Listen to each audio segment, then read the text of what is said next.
Welcome to the class, guys. I hope you have been well. Today we are going to look at. So we have look at AI for everyone, the basics, then AI and Europe. We went through that, and today we would like to start AI and China, and then move on quickly to AI and applications, and we also have to develop some overall understanding of technologies before we look at applications. So we have quite a full agenda for today.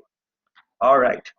So when you will click this link, this is what is going to open. We're going to watch a clip, and please watch it carefully, and then try to talk about it. What are some of the issues? How you compare how China is dealing with AI with rest of the world, like US and Europe, based on your readings and stuff. So please watch the clips carefully. Try to speak as much as possible, especially the friends who have not been vocal.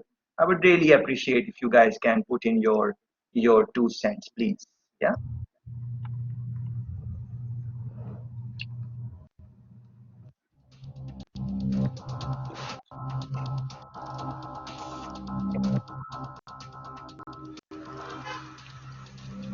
For decades, facial recognition has been the stuff of science fiction. Well, for many here in China, it's already becoming a part of daily life. Thanks to huge advances in artificial intelligence, people here can use their faces to log into mobile apps, access office buildings, and take money out of ATMs. At this KFC in Beijing, you can even use your face to get meal recommendations. Not all of the applications are so mundane. Police are also using the technology to shame jaywalkers and to scan crowds for persons of interest. A massive centralized database makes it possible for authorities and some private companies to identify nearly anyone by capturing their face. Access to these photos is a boon to companies like search giant Baidu, which is using them to build a range of products. There is a data set maintained by government.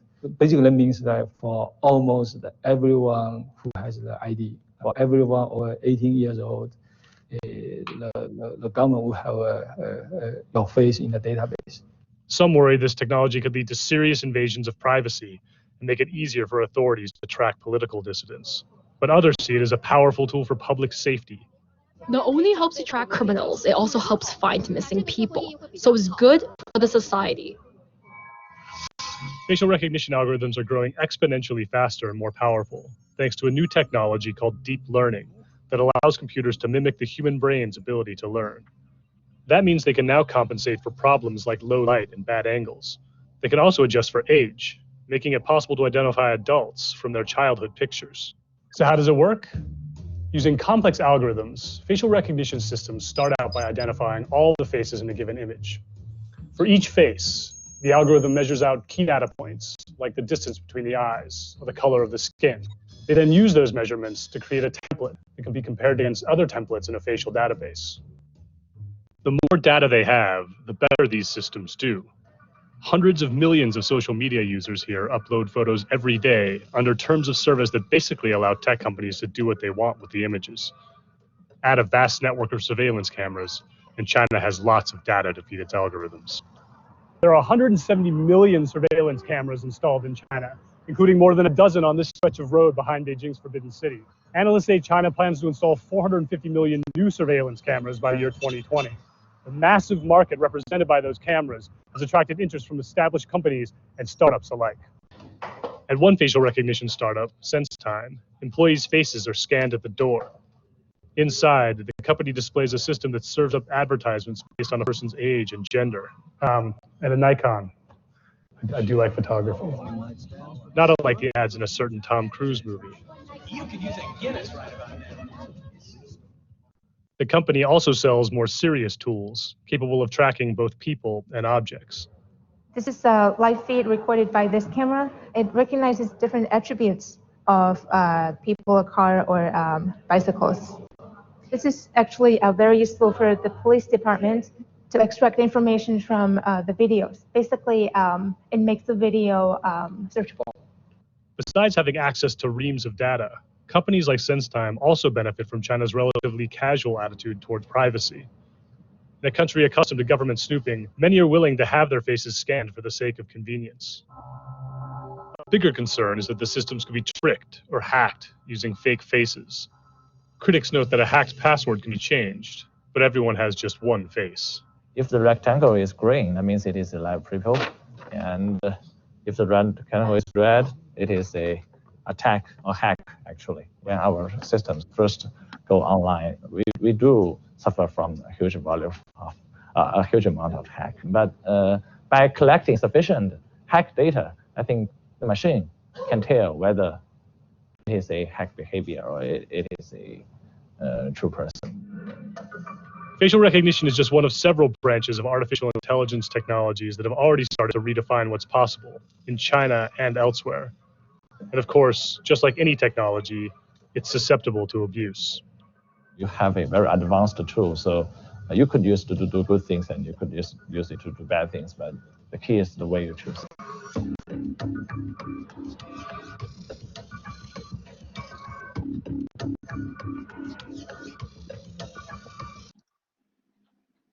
Yes, guys, just 5 minute long clip, but a lot of interesting stuff in the clip.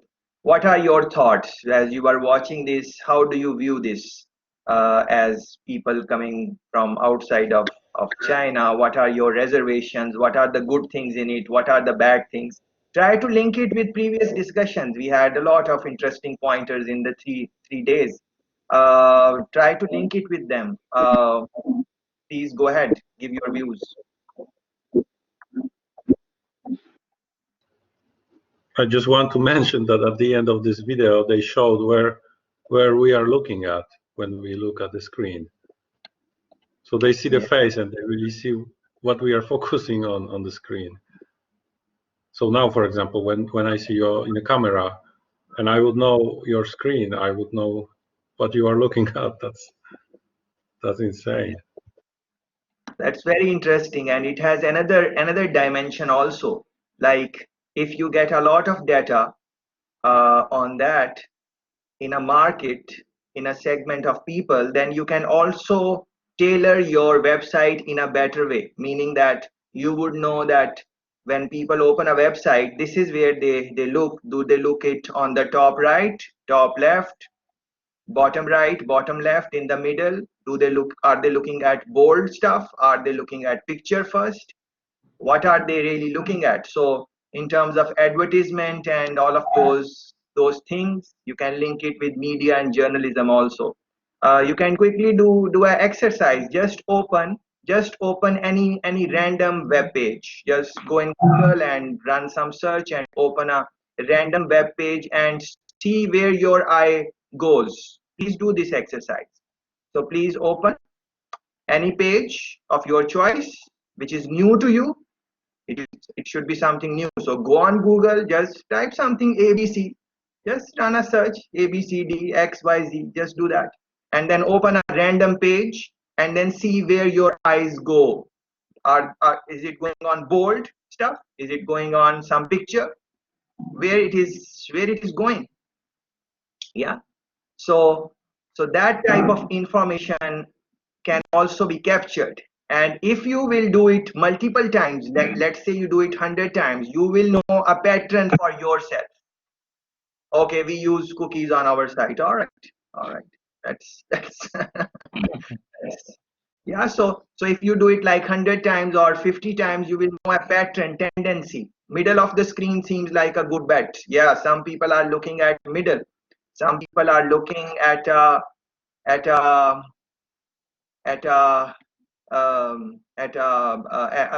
the pictures. Yes, some people are doing that. So all of this can be very useful for advertising companies and so on.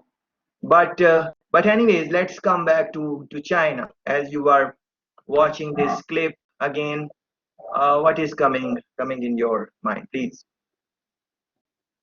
I think China has a really big advantage in developing the AI, because I think AI is about collecting data, and China have a really huge population, 1 billion, and they have total control there, and I think they can just collect like whatever data they want.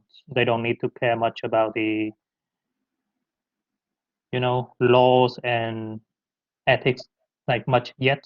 So they have like really huge potential for AI development.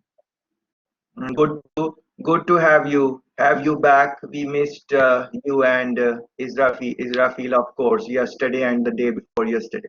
But I was in touch with you via emails, and our friends were saying that we were giving chance to other people, that we want other people to participate also, because you want to listen to other people also. But now they are back because they have seen the trend that nothing is going to happen. So they are helping us in the discussion. So I'm very thankful to all the friends. Yes. So this is very interesting point now, that China has the type of government they have. They can capture a lot of data, and in AI, and especially in deep learning, the more data you will have, the better you will develop the AI, the better you will develop, more power you will have going in the future. So that helps them also. Chinese people also, not all, but majority of them are now. It has been in their culture. They are kind of okay with that type of style. They are grown into that. Yeah, maybe new generation. Some of them are not happy about it because they are seeing how the liberty is given to other countries. Internet is there, so they can see that people in other countries can have their voice. Like, for example, we were talking after session, me and Barnes were talking for a good amount of time, and I was sharing my experience about Germany and how Germans are a little bit, they are aware of data. Like, they were asking me questions on data, like how you can do that, and what is that, and you're on your website, why that thing is there, you have not acknowledged some, in a nice way. They were not like, it was a friendly type of conversation, but they were very aware on that. On the other hand, many other countries, I don't want to name anyone, but many other countries, people are not maybe aware, or are not sensitized on that. So Chinese, in the clip also, they said that Chinese are, generally speaking, now they cannot do much also. Even if they don't like it, what they can do now, like maybe they can using social media, but then China is going to maybe use their power and stuff like that. So, but on the other hand, some people think and say that this is not nice, they should not do it like this, uh, because they are coming from democratic countries, so they have this point of view. But now the it is very difficult. It is very difficult question to answer. That is, what China is doing is right or not right. Uh, I come from democratic countries. I've never been in a country where that type of leadership was there, always voting and that type of thing. But based on my reading of AI and these type of technologies, I really understand why China is doing that. And yesterday I showed you, when we were going through the readings very quickly, I showed you what is the objective of China: to be the top leader by 2030. How to become that? One way is to collect a lot of data, work on it, learn from the mistakes, and then move on. One thing I want to mention, that is it the case that only China is collecting so much data and countries like US are not collecting data? Well, that is a very interesting question to reflect on, because US is also collecting maybe more amount of data because of the type of companies they have, but maybe they are not very open about it. We don't know that. But I'm not accusing US, or I'm not taking sides of China. I'm just saying that these are some of the possibilities which we need to think about, and we have seen it in the past. I gave you example of Facebook. Let me repeat it again. 5 billion, something like that, fine, of data breach. Why do you think that happened? Yes, Israfil, please go ahead.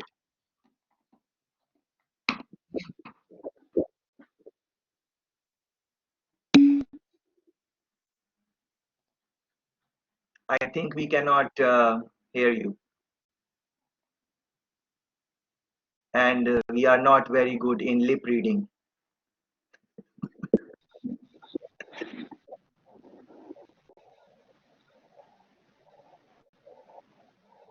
Yeah.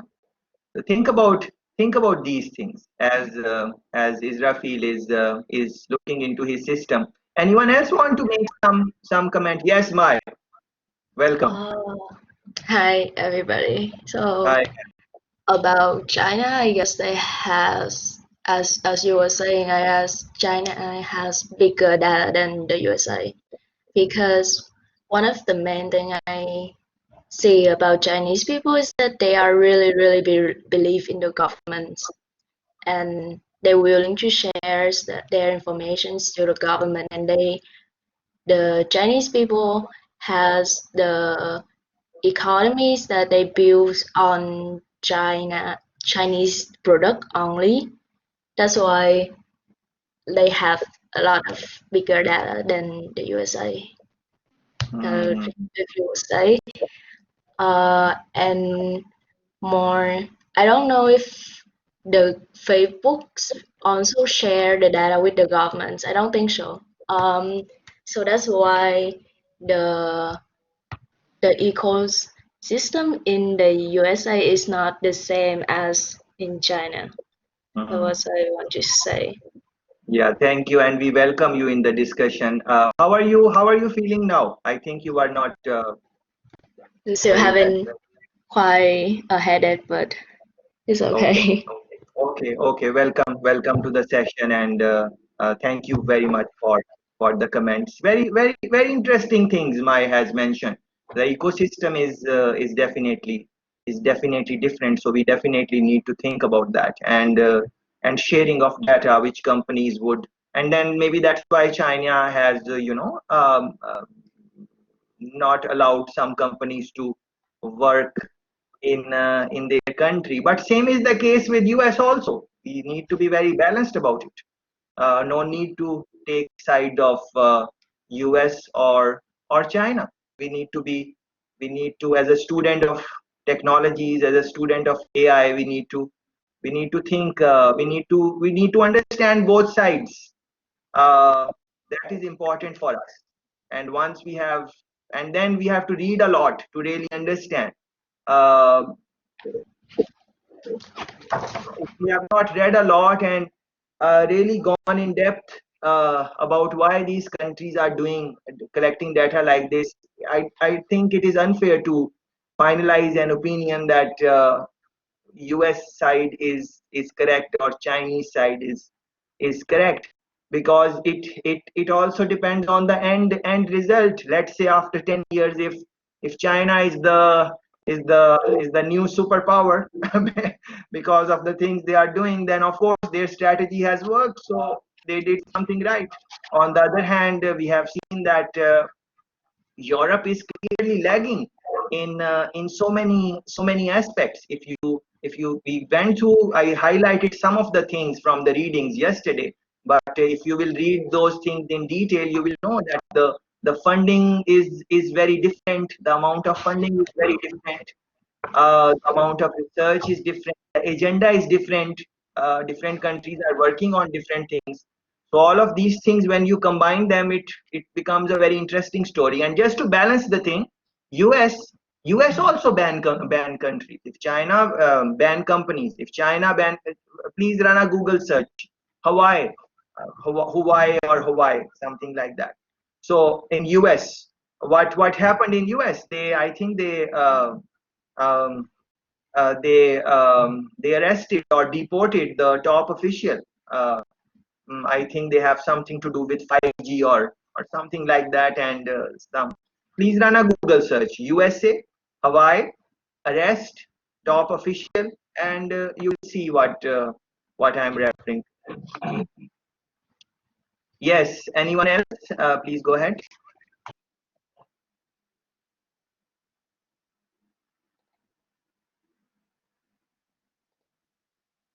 There were quite a few things, guys. If you are looking at the okay, Rafi.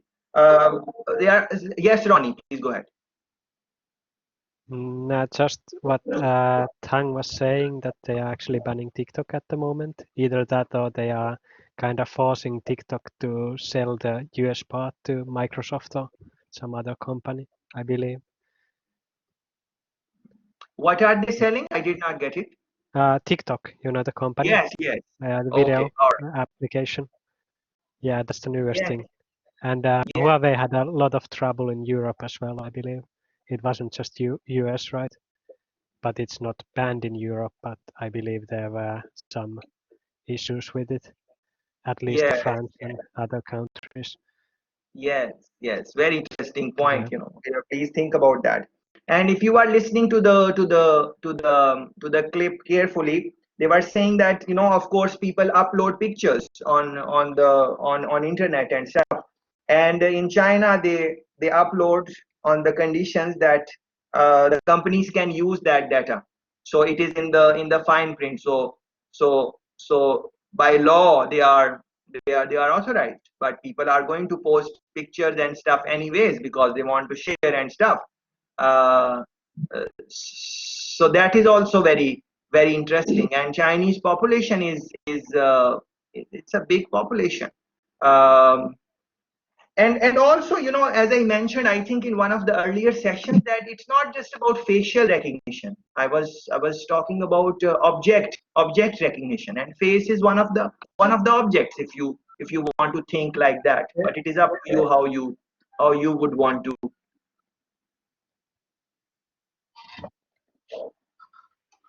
Hello, does it work now? Do you hear me? Yes, it is working. Yes, Israfil, please go ahead. Yes, it's working.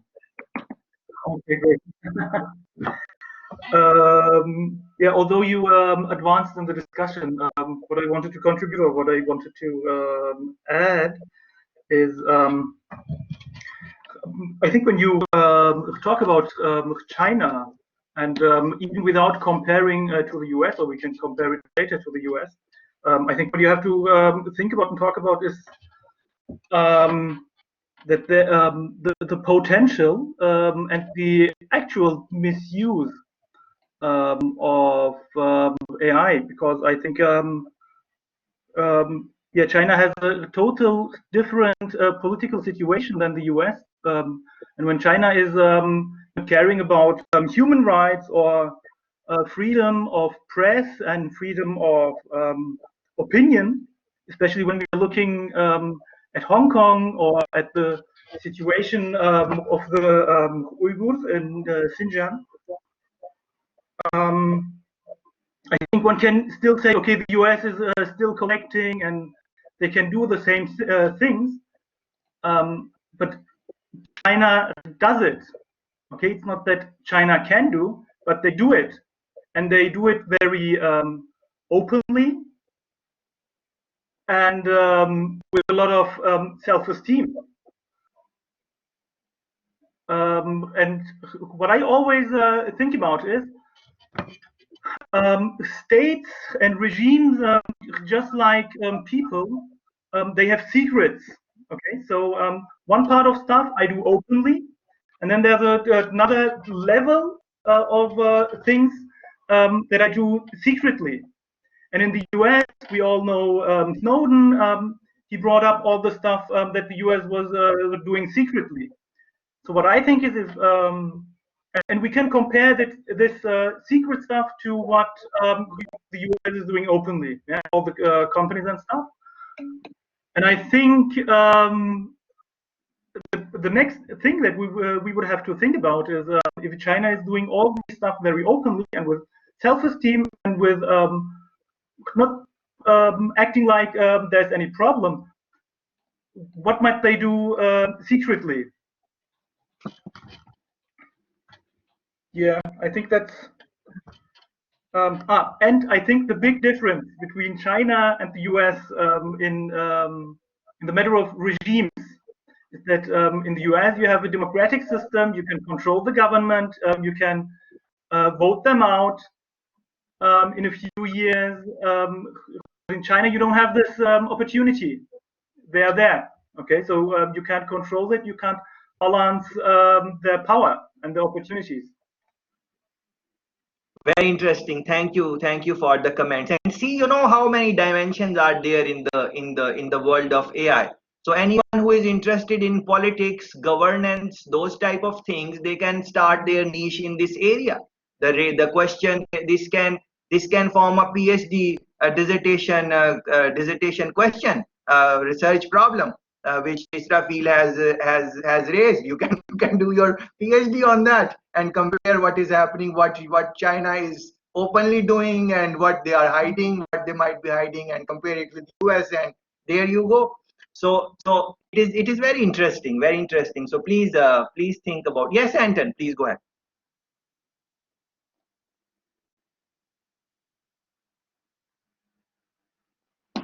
Yeah, I didn't want to comment on China versus the US or any other countries. I was just thinking about something else that we haven't really discussed that much about China, is that overall crime rate, it dropped seriously in China once they introduced the AI thing. I just found one article. I'm going to post it to the chat box. Box. Thank you. Sorry. So, sorry, dropped or rocked? I didn't catch. It dropped. Yeah. So crime rate. So it went down really seriously once they introduced the system. And if you think about it, I mean, it's really obvious because people know that they're now being watched. So there's Big Brother watching them all the time. So whenever you steal something, then your face is going to be identified. So that's one aspect that I want to say. And the other thing is that they have this. We have in Finland, we have this social security number. Okay, and then if you have a and you only have it once, right? So you're born, then you get this number, and that's the end of it. You live with it, and then all the credit history, which is very important here. So it's collected on this number, which is very important. So basically, if you commit a crime, you don't pay your taxes, you do something odd, then it's all going to be saved in kind of your file somewhere. And that's what's happening in China. So they're using AI to see what people are doing, how they vote, what kind of stuff they buy, and this affects the job promotion, for example, or whether they get a loan or not. So all those kind of things. So all those privacy and security implications. I mean, it poses a serious threat. And I think why Europe behind this is because Europe is stuck with all the regulations and all the rights, and it's just not going to happen. Just because the way it works in Europe and because of democracy. Yes, excellent points, Anton. And this is, yes, regulations are very important. We are not trying to say that we don't need to regulate and all of those things. They are important, but they are very time consuming in the sense that you are writing up, and other countries are taking benefit from those papers which you are writing. But you have just written documents, you have not gone anywhere in the practicality of the things. And this is the next thing which I wanted to go, which Anton has mentioned, and we are very thankful for that. It is just not facial recognition, it's object recognition overall. So a face is one of the objects, if you want to think like that. So he's talking about crime going down, definitely, because you can now recognize the objects, different objects, cats, dogs, bicycles, cars, anything on the road. AI is going to capture it, and anytime again when it sees it, it's going to run the bell, and police can take actions. So you can really bring down the crime to a low level. But then there is another side to this. Then you can monitor the live movement of anyone.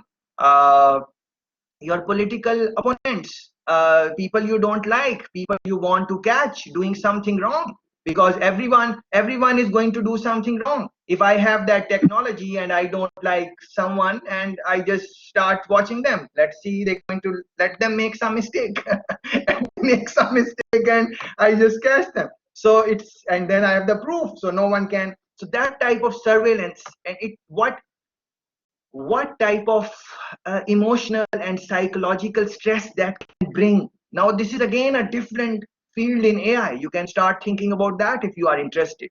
So what I'm trying to do that, don't when you are programming and stuff like that, do that for all means, but try to bring the sensitivity on these things also. Yes, please go ahead, guys. Sorry to stop. Next one. Just a quick answer to what Anton said. I posted a sentence which is actually not mine, but it's used very often when you talk about privacy and security issues. So when you start exchanging privacy for security, you end up losing both. I just wanted to highlight this topic. First of all, the crime rates going down, and Germany being behind because we have all these, or Europe being behind because we have all these regulations. I think Europe is quite comfortable with having all these regulations because we love our freedom. Okay, so we love our freedom of thought and freedom of press and the freedom even of our privacy. And yeah, because the crime rates going down, I think first of all there are other ways to take crime rates down, and second, the same arguments were being used in the 90s. For example, when in the UK they were installing surveillance cameras everywhere, and they again said, yeah, we are taking the crime rates down. And then research showed that you can take crime rates down with just installing lights or something like that, and very yeah, a lot easier, a lot cheaper, and with not touching anybody's freedom and privacy. And yeah, and I mean the link that you posted, I don't know China Daily, but what's that? Is it from China? Does it happen to be from a Chinese source?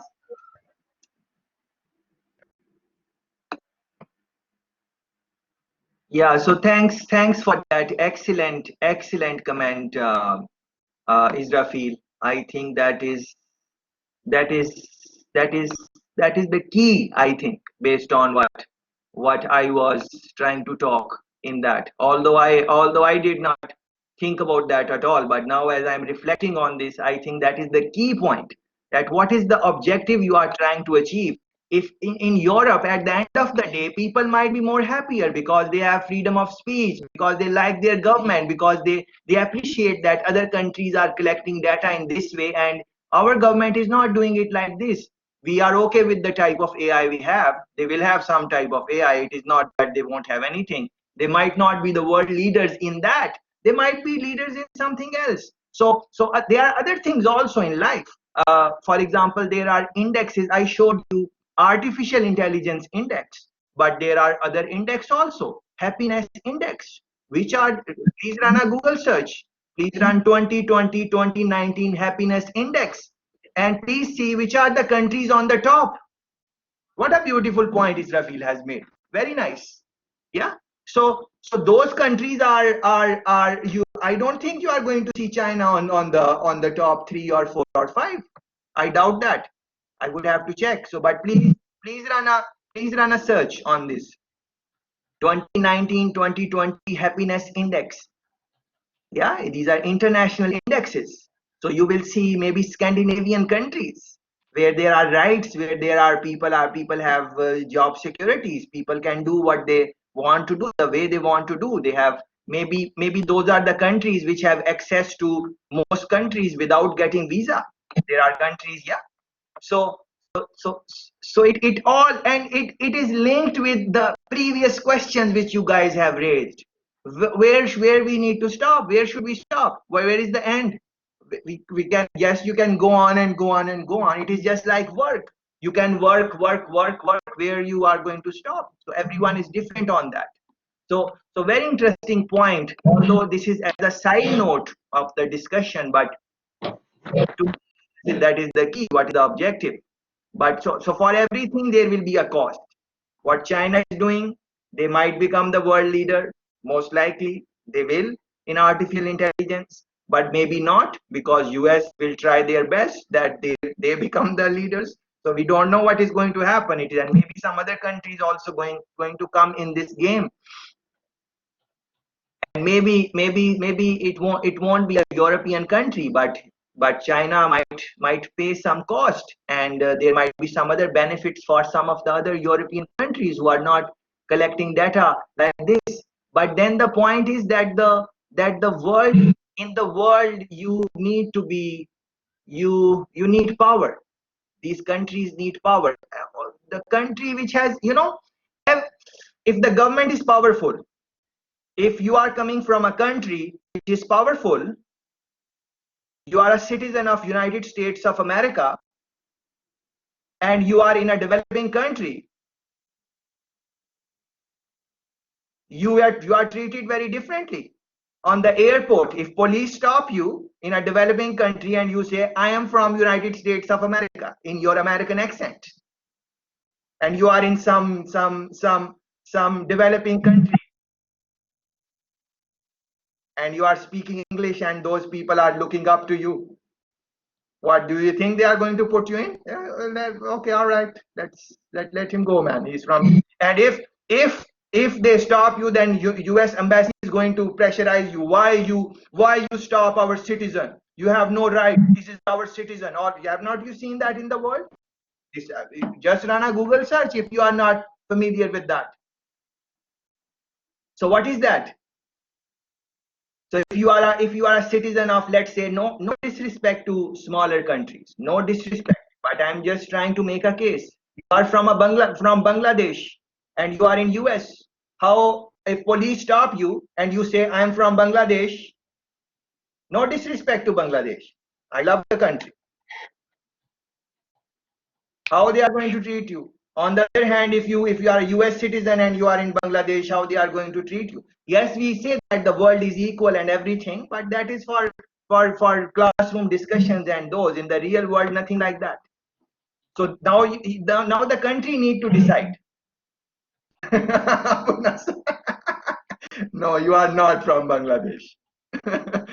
But even you are from Nepal, so let's say Nepal then. All right, if you want your country to be mentioned, if you are from Nepal and you are in you are in Finland and police stop you, that is a different game. But if you are a Finnish and you are in Nepal, all right, whatever. So I made the point. So this is you need to think about these things. Yeah, there will be a cost. You need to decide where you would want to go. So please link the point Anton made about bringing crime down, object recognition, all of that, and then the point which Israfil made, and the earlier. So many comments are coming in my mind from your last discussions, but never mind. Yes, next one, please.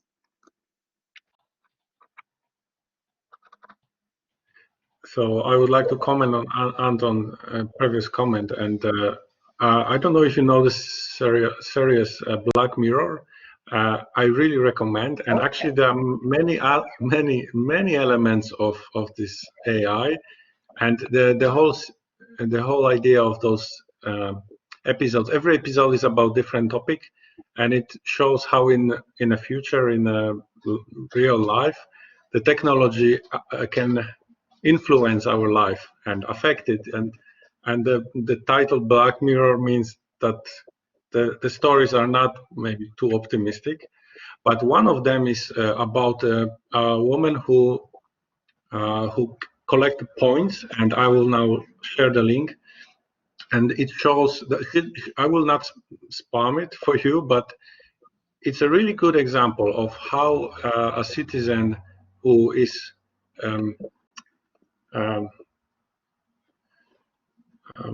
estimated by the points that collect during the lifetime can forward in a life or not. So in China, I think they are already in that system, and they just have to obey all the rules. And it's like Orwell 84, through Orwell. Yeah, that's what I want to mention for that.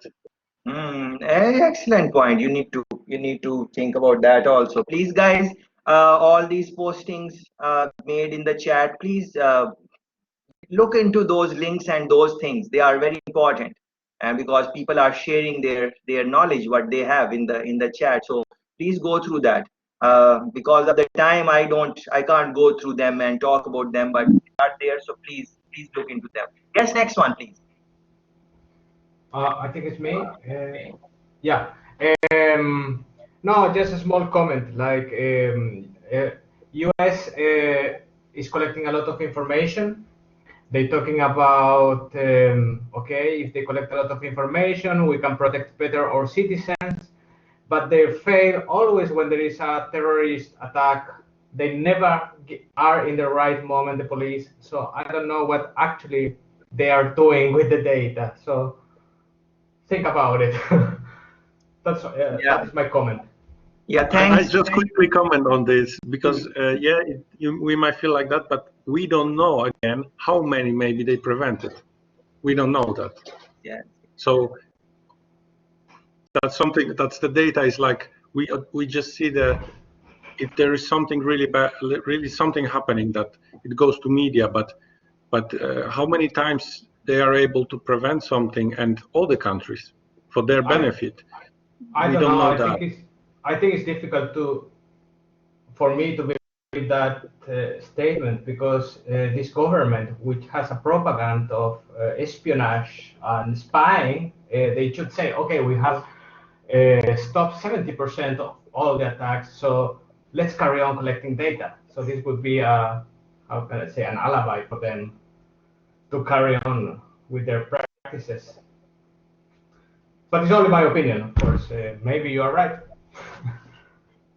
I mean, I think every country does the same thing, and all the corporations, all the companies, it's the same idea. It's like competing, and actually there is also interesting time coming because if the China is trying to take the position #1, this is already known from the there is this Tutekides trap. Maybe you know from the Greek. Ancient Greece, there is this idea that if one superpower is threatened by another, and the threat is not even sure, the #1 can launch the war just to prevent the situation that #2 would get closer enough. So I think I think none of the countries who are able to collect data and use it, they do whatever they can, and it's unfortunately our human nature that we are afraid, and this fear caused us to do things that we hurt each other. But, I think you are right, but I think there are two goals on this. One is collecting data for political reasons. This is data gathered by the government, I think, and the other one is gathered by companies like Facebook, Google, and all of the telephone companies, whatever, to touch pins as to create marketing campaigns to sell more products. So I guess all this data, I mean, the government is only collecting data just for political reasons to maintain power, but not for preventing anything.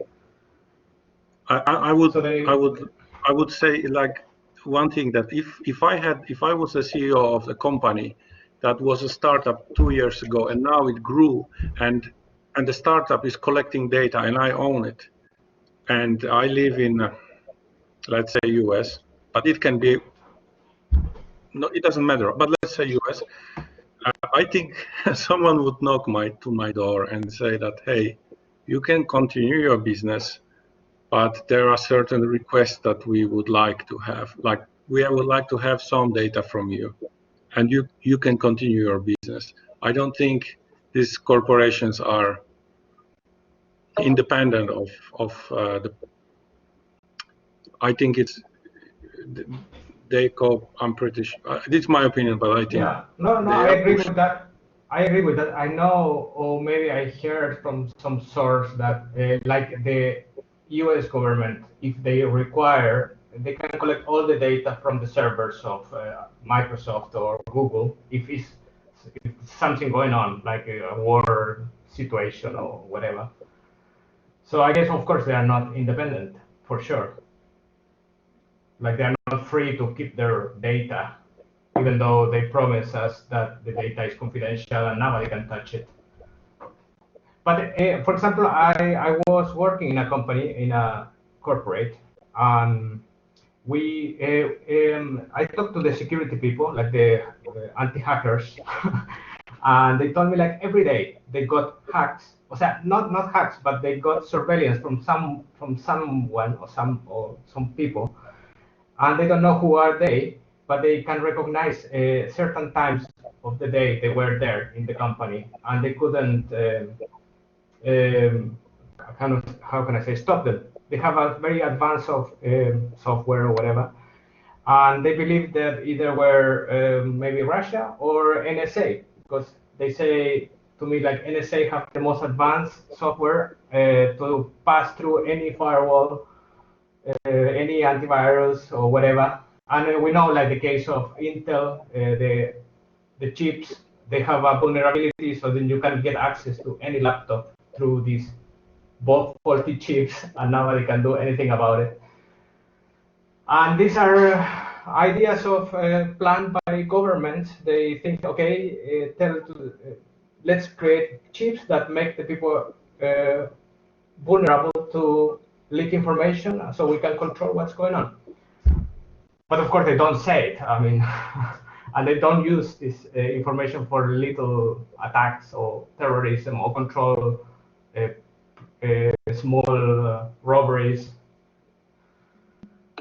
And yeah, okay, and that's it. That's my opinion. Yes, thank you, guys. Terrorism, for example, based on the readings I have done, my conclusion is, and of course it is my opinion. You can have your own opinion. My opinion is that all the countries who are facing terrorism, all the countries, they are able to stop majority of the terrorism activity. All the countries, no matter they are developing or developed, because every country has some type of intelligence, so they do find some information and then they work on it because they don't want anything bad to happen, so they stop majority of them. But then someone is going to come through some way, and then they will do something, and that is what it is. That is one point. But if I think Alistair is not going to take that point, so let me give some other points. So for example, if the government has technology, if the government has artificial intelligence, the terrorists also have that. Don't underestimate terrorists. They are funded heavily. Any terrorist who is going to get into US, what do you think, what type of funding is behind them? Or even Finland, God forbid, or God forbid Germany. What do you think? Is it that easy? Germans are not doing anything on the airport and they will let anyone come in just like that? Nothing like that. So it is a lot of things. Lot of things are involved there, and lot of money is involved. So think about that. Anyways, Didi, please go ahead. Oh yeah, I was just thinking because since we're making a lot of comparison between the U.S. and China, well, there is a few things that we're forgetting. We're forgetting that America is not a country. It's considered a business because it is built based on capitalism. Now we talk about China. China has been for a long time a communist country. So the way that they use the government is very different from each other. Because when we think about it, when China collects data, they collect data through companies that are funded by the government. Now, when we look at the US side have big companies such as Google that collect data and sell them to the government. So when we think about, for example, the fact that China managed to drop the crime rates by collecting data of the citizens. And then we think about why the US cannot react to counterterrorism so quickly. There is a big gap between because the US doesn't control those companies. The US does not control Google and Amazon, which are the biggest companies, and other ones collecting data. So there is a huge gap in between. And I think that is problematic to think about how both countries manage the data from citizens, because the U.S. doesn't really capitalize on that much as a government. It's something that I think is quite vulgar to think about it in a sense. about how they collect data and how they use it as a country, the government, compared to how China does it. So there's just a huge difference that has to be considered. Thanks for the point. I don't know if that makes any sense. Yeah. Yeah. Thanks. All right, let's watch this one.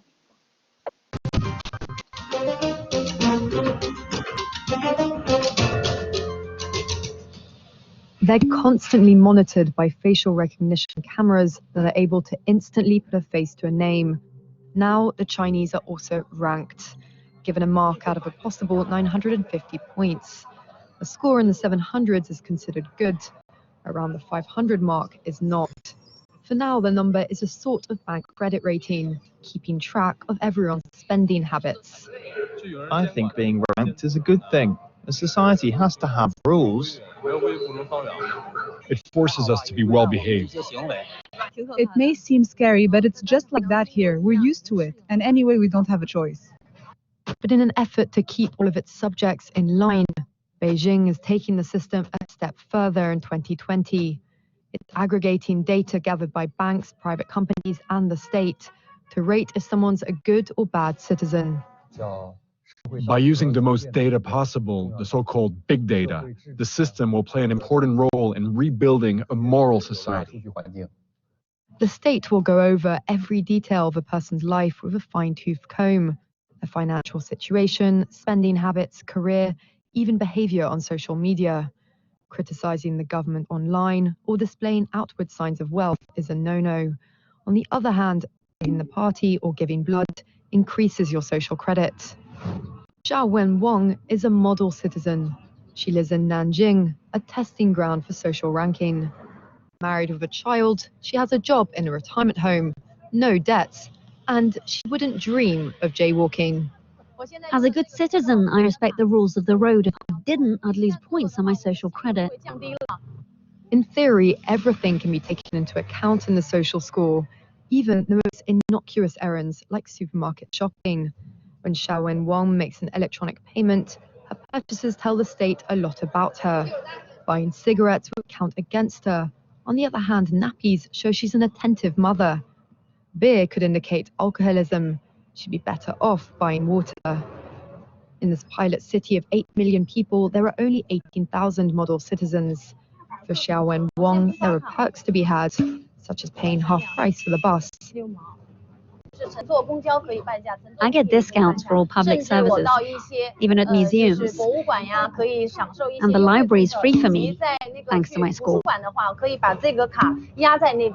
A good score brings benefits, but people with low scores lose rights. The cinema names and shames people considered untrustworthy, plastering their details, even their addresses, across big screens. It's a matter of principle. Those people have to be condemned. Those people aren't honest, so they have to pay the price. It's only right to pay your debts. You have to blacklist those that don't. The Supreme Court has created a blacklist for so-called bad citizens, those whose ratings have dropped to 0.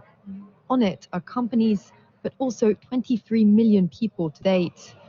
Among them is this journalist, Liu Hu. He got a little too close to uncovering corruption among high-profile party members.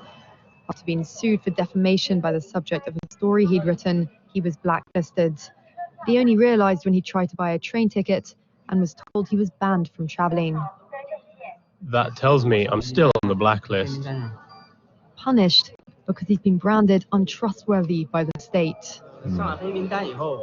Once you're blacklisted, you can no longer get a bank loan, start a business, buy an apartment, or even send your children to a private school. Yu Hu is among a tiny minority of people who have dared to criticize the system, which some are calling a digital dictatorship. I worry, because I think many people like me will be deprived of individual freedoms, and all of us will live with restrictions of one kind or another. After our meeting, Yu Hu learned that his name had been removed from the blacklist, but he still has a long way to go if he doesn't want to languish at the bottom of the social credit hierarchy.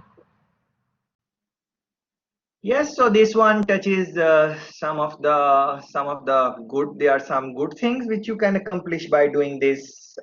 For example, if people miss, you can detect them using AI. But then there are other issues. A lot of things were mentioned in the clip. For example, that 950 points.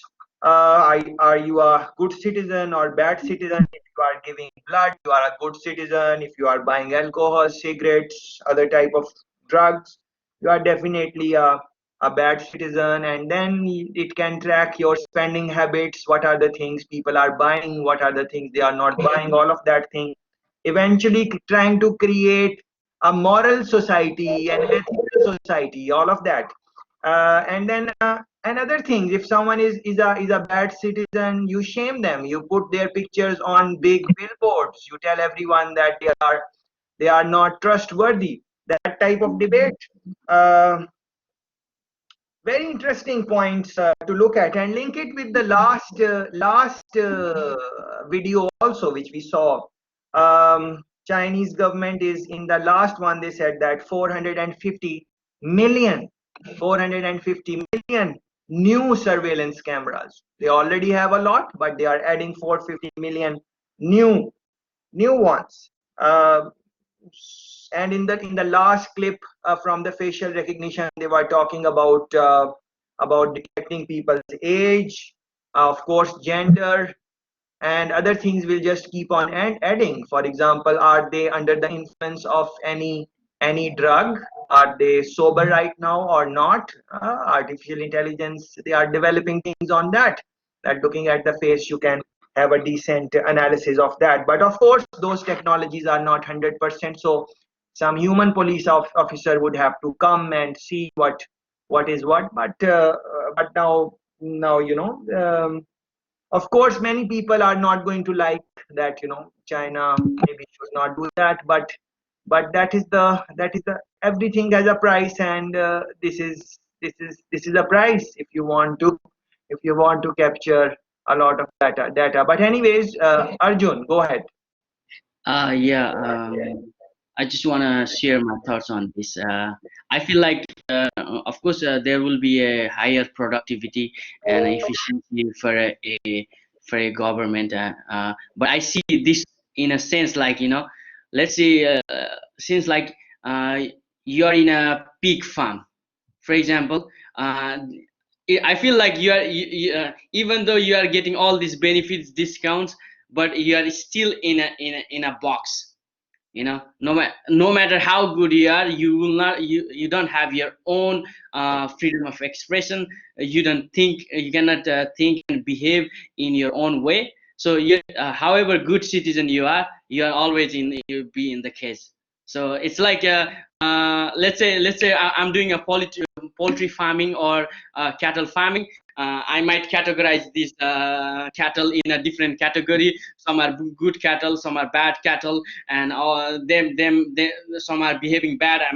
But at the end of the day, I'm in the farm. I'm not going outside of this. So of course there will be a good yield for a farmer, but I'll be always remain a cattle.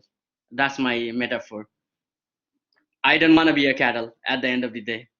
I want to be a free human being. That's my own perception. And this you can link this. We can link this with the comment Israfil made. We spoke about that. Yes, next one.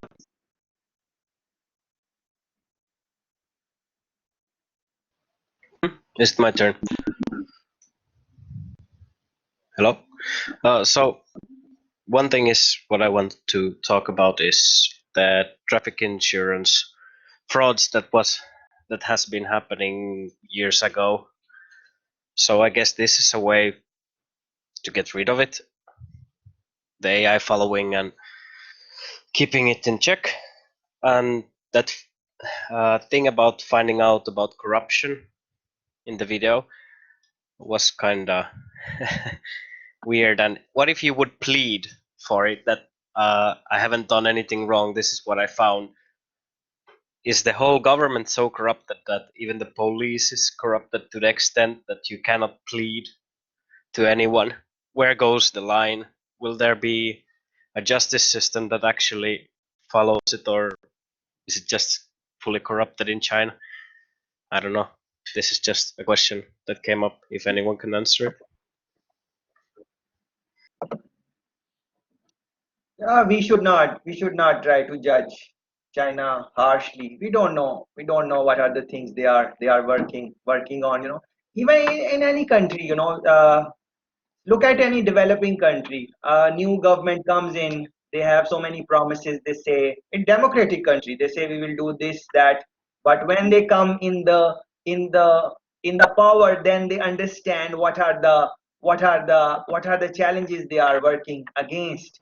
So China knows what are the challenges they are working against. So it's quite difficult to answer these type of these type of these type of question. But thanks for the point. Good thing to reflect on. Yes, next one, please go ahead.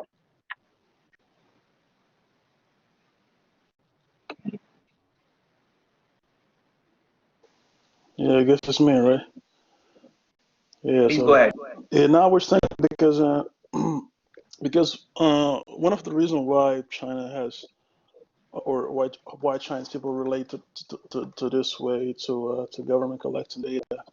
I heard this from a ex classmate of mine, because in China there is this sort of a culture that people, they don't trust too much, to each others on a regular basis. Because yes, she was explaining to me that basically in China, if a Chinese smile to a Chinese, it means that he's trying to imply or get into some sort of a tactic in order to get into your pocket, because you have to be always negative about it. So that culture, when it's basically uh, connected to the people, enables the government to do what they're doing right now. So the people don't trust so much towards each other, so they trust to the government to take care of all of this situation and take these actions, which are of course collecting data and so on. Yeah, good things to think about. Yes, Sammy, how are you? Good to see you. Welcome to the session. Yes, hello. Thank you for this. I'd like to point out also new kind of cameras. The camera technology has evolved quite greatly. We have cameras measuring micro movements, micro smiles, micro visibility on human face. It gives us appearance also towards measuring retail consumption, retail receipts, and this binds into marketing, AI-driven marketing, and we also have currently already cameras which measure by infrared. These cameras combined with the high opticals do also change the brain temperature of the people that they measure. Now, doing this constantly, it changes the behavior within this mini ecosystem that is huge in commercial value worldwide. Now, here we have great intrusion of privacy, and we also have problematics with market shares. For example, I would say Sainsbury, Waitrose, Tesco's, these famous brands in the United Kingdom, for example, they may start to suffer from AI-driven and technology-driven intrusive measuring by government, and this may derail the marketing and the natural behavior of a human being. Also, this takes quite a toll on wildlife. We may have also, how would I put it, wildlife which may suffer from measures up above. I've read earlier about measures on border control flying very high, city patrol drones which are flying at 1,700 meters, 4,300 meters, even above London. And in Dublin, where I've worked with Microsoft, we even saw one predator flying above Dublin at about only 300 meters. So all this measuring also takes a toll on wildlife because of the intrusive cameras and the combinations of Raytheon's technology. And this is my ending here. The combination of warfare and patrolling and surveillance with camera technology as the targeting cameras of missiles are being converted into human behavior and wildlife behavior cameras. They are very intrusive in their ways of actually influencing the target. These are concerns. I would like to raise these concerns. Thank you. Thank you very much for coming in, Sammy. We really appreciate your comments. Very valuable commentary Sammy has made.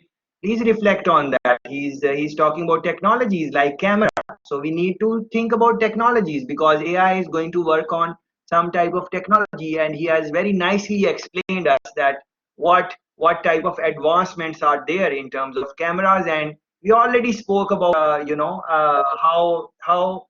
how cameras are being used and AI is being used in interviewing. And now Sammy is saying that the minute details in the face camera can detect it. So all of that, you need to think about it. And we spoke about cost. And Sammy is highlighting the cost on other things which are part of the planet. For example, wildlife. Very nicely he explained that. And then he's linking it with the warfare. All of those things. Let me add to that. For example, bullets. When you fire a bullet, you have to know where you want to target. You have to target in the right, you have to aim, you have to target. But nowadays there are artificial intelligence bullets. Please run a Google search. AI bullets. You fire them roughly around the target, and then the bullet is going to find its way to the person. Even if the person moves, if the bullet is AI'd to that person, it is going to catch that person. That technology is there. US has those bullets, artificial intelligence bullets. Think about that. So that is very amazing commentary, Sammy. Thanks for that. Yes, next one.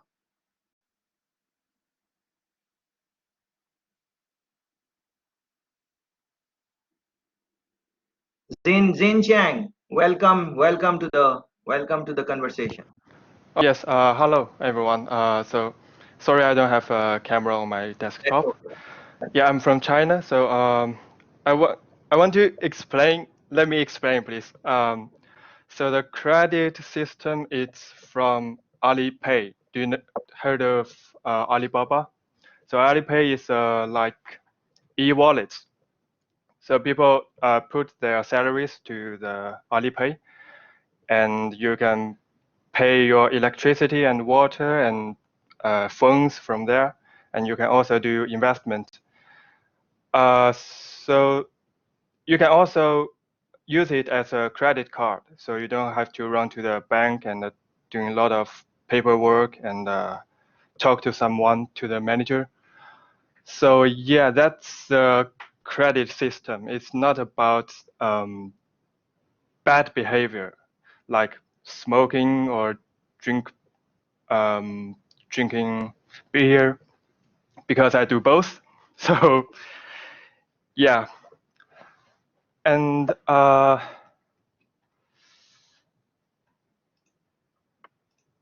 sorry, I lost myself.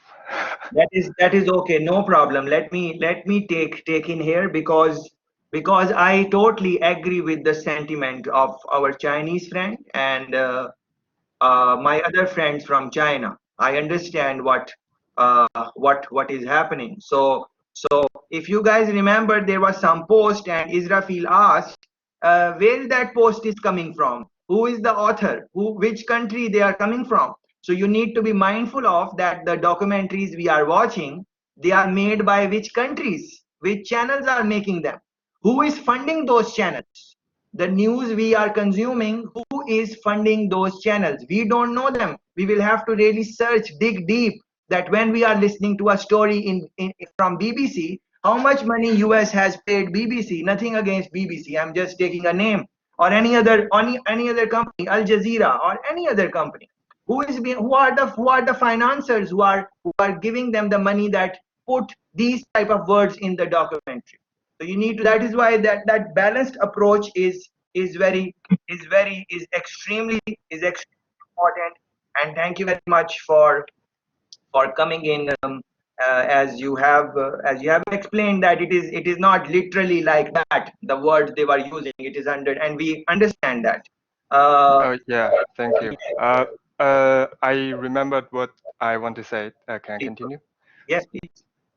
Yeah, about the blacklist, because after 2008, the economic crisis, and many companies broken, so they have lots of loans they cannot pay, so they want to like fly to Europe or United States, but because the government don't want bank getting broken, so they put them into the list. They put the debtor into the list, blacklist, so they are not going to anywhere. So yeah, that's a story. Thanks again, Zin, for coming in and sharing these valuable thoughts with us. We really appreciate. So what I really appreciate all of your opinions too. Yeah, I would love to hear like any kind of voice to about China. Yeah, thank you. Oh, we have said what we wanted to say on that topic. We will continue with the next ones, and then maybe we will say what we want to say. But we want to acknowledge here that China has come afar.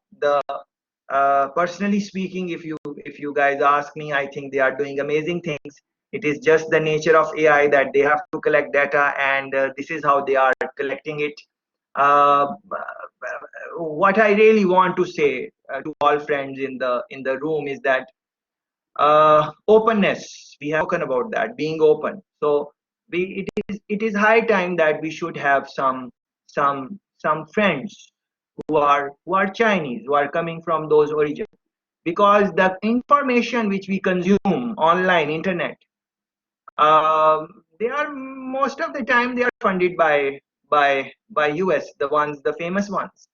US, United States is in them. Not saying that China is also doing their own propaganda against US. So China is going to say their own. They're going to say their own type of thing. So what we want to do is we want to have some friends, and Zin is one from that part of world. So we can exchange our ideas that this is what we are seeing. What do you think? What do you think about that? So that type of approach, I think, is going to be very beneficial. Not just looking on what we read on the media, but also have some personal connection. Because think about it. No matter which country it is, they are doing their best based on their circumstances. Just like you guys right now, you are doing your best. Even if someone is not speaking and they are not contributing, we might judge them that they are not helping the discussion. But please believe me, they are doing their best. This is their best. Yeah. So think about that. What China is doing, they are doing based on their circumstances. What US, there are so many things which they need to reflect on. So having some personal connection like these type of friendship, and we are in a situation where some Chinese friends are in the room. So try to connect with them, remain in touch. Try to have their own opinion also, and then make up your own mind. Whatever you think, that is fine. Yes, Alicia, go ahead, please. I have a question actually for Chin Cheng, and I was very interested on what he said, and I want to connect it with the idea of an AI which will be superior in all senses, will be multitasking, will be a source of moral and ethics.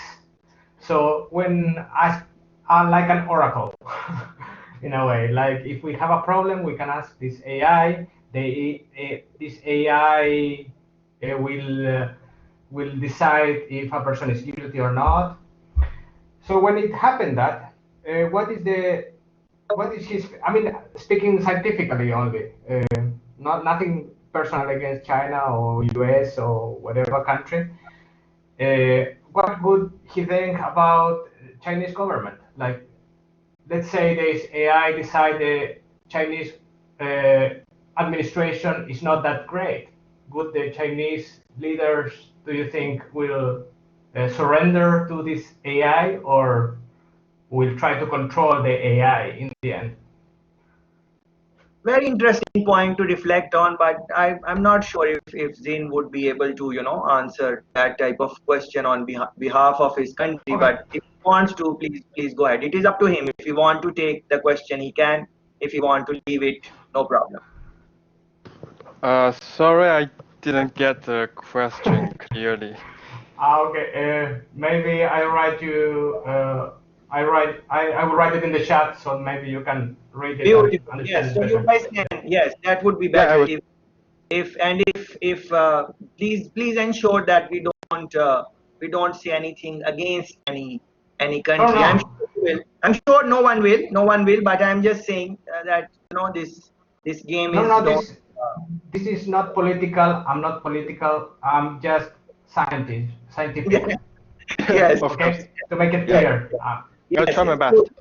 Beautiful. You guys can continue in chat in a nice friendly way if you guys want.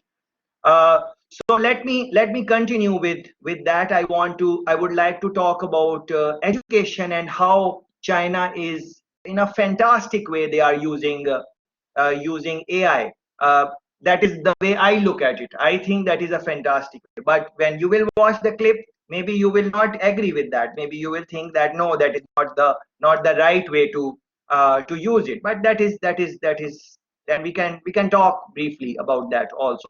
So please watch this clip. This is application of AI in the education industry, how China is using it. Teachers at this primary school in China know exactly when someone isn't paying attention. These headbands measure each student's level of concentration. The information is then directly sent to the teacher's computer and to parents. China has big plans to become a global leader in artificial intelligence. It has enabled a cashless economy where people make purchases with their faces. A giant network of surveillance cameras with facial recognition helps police monitor citizens. Meanwhile, some schools offer glimpses of what the future of high-tech education in the country might look like. Classrooms have robots that analyze students' health and engagement levels. Students wear uniforms with chips that track their locations. There are even surveillance cameras that monitor how often students check their phones or yawn during classes. These gadgets have alarmed Chinese netizens. But schools say it wasn't hard for them getting parental consent to enroll kids into what is one of the world's largest experiments in AI education, a program that's supposed to boost students' grades while also feeding powerful algorithms. 为了就是国家的这个研究呀、发展呀，我觉得是没有问题的。 The government has poured billions of dollars into the project, bringing together tech giants, startups, and schools. We got exclusive access to a primary school a few hours outside of Shanghai. To see firsthand how AI tech is being used in the classroom. For this 5th grade class, the day begins with putting on a brain wave sensing gadget. Students then practice meditating.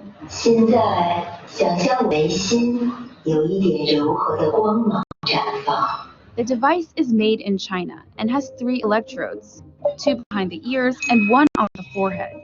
These sensors pick up electrical signals sent by neurons in the brain. The neural data is then sent in real time to the teacher's computer. So while students are solving math problems, a teacher can quickly find out who's paying attention and who's not. A report then generated that shows how well the class was paying attention. It even details each student's concentration level at 10-minute intervals. It's then sent to a chat group for parents.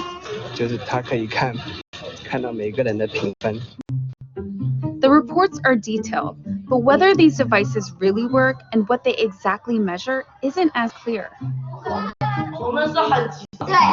We were curious if the headbands could actually measure concentration, so one of our reporters tried on the device.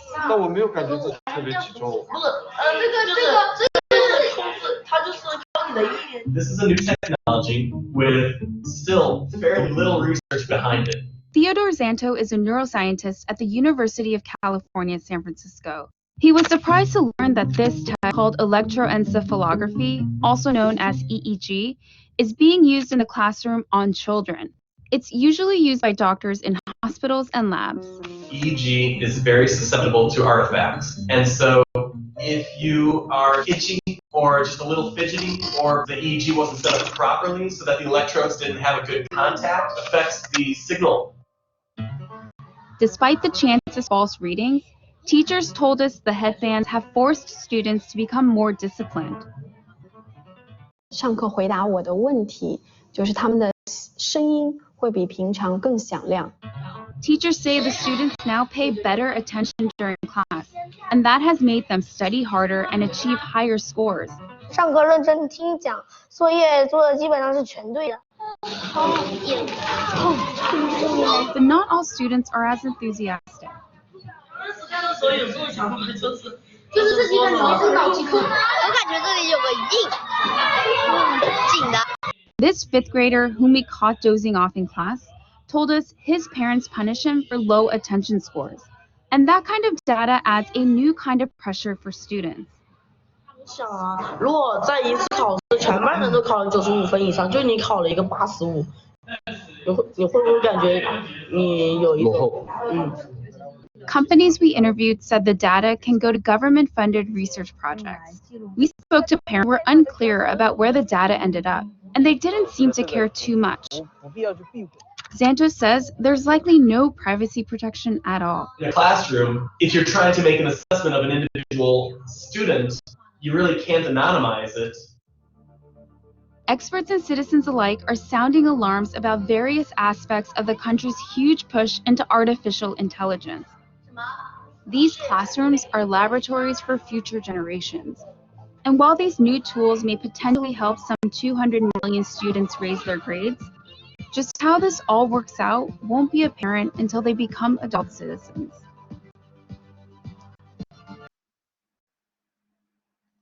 Yes, guys, what do you think about this? Monitoring children using artificial intelligence. Very interesting. Like Thang is wearing a headphone. If he was wearing an artificial intelligence, I would be able to say if he's focusing or not focusing. Yeah. So think about that. Yes, Thang, please go ahead. It's a cool idea that what they are doing in China, like education. But like for my opinion, like if I was a student, I think it's a bit like stressful for me because I believe that they can improve their score and they can pay more attention in the class. But on the other hand, I think it would somehow restrict the creativity and the inspiration from students, especially when they're just kids. I think they need like more space. That's my opinion. Fair, very fair, and very valid opinion. So please, guys, go ahead and if you did not like the idea, go ahead and you say what you have to say. It is my point of view that I like that technology. If that should not stop you to say what you feel like. So yes, I understand that there is pressure. Definitely there is pressure. Yes, next one, please go ahead. Is it me? I guess it's me. Okay. Yeah, okay. First of all, as a bad, always bad behavior student, I would say I really dislike this technology. First of all, they try the electrical stuff in children, and that's what I first dislike about it, because since children are still developing the neural network system. Secondly, is that it's, in my opinion, it would be good if you use it occasionally, maybe some in the exam or something, but it would restrict the student like natural developments. For example, there are some students they don't fit in the traditional classroom. Uh, Maybe they have some kind of like artists, so they kind of like not always concentrate in the class, and that not how we should develop the child with that gifted. That's what I want to say. What a beautiful point. Okay, then I guess that all. Yes, what a beautiful point. And thanks, Mai. We understand you are not 100% well, but you are trying to participate. So we really appreciate that. Please continue that as much as possible. Yes, next one, please go ahead. Hi. So I find this news or report. It said it helps students to focus on studying, and the parents and teacher and the school think it's a good idea, and the students think it's okay, but all the others think it's a bad idea. So it's a let me check.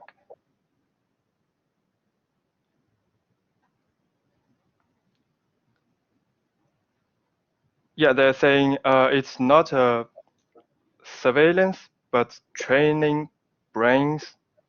Well, it's commercial words, so I don't think so. Because as a bad student, I always hate this kind of products. Yeah. That's a good one. That is a good one. This is. Please think about it, which what Zen is saying. A student who has no problem in focusing, and they are very interested, and they love the class, and they want to be recognized for their concentration, and they want to be rewarded for that, and all of that. That type of student, yeah, they're going to say yes, put it on, put it on. Let me compete with these guys. On the other hand, the student who is like, he's saying like, let me just sit down and do what I want to do. That is one way of thinking about it. And Zin is frank enough in saying that maybe he would not like it. So that is interesting. Yes, please go ahead.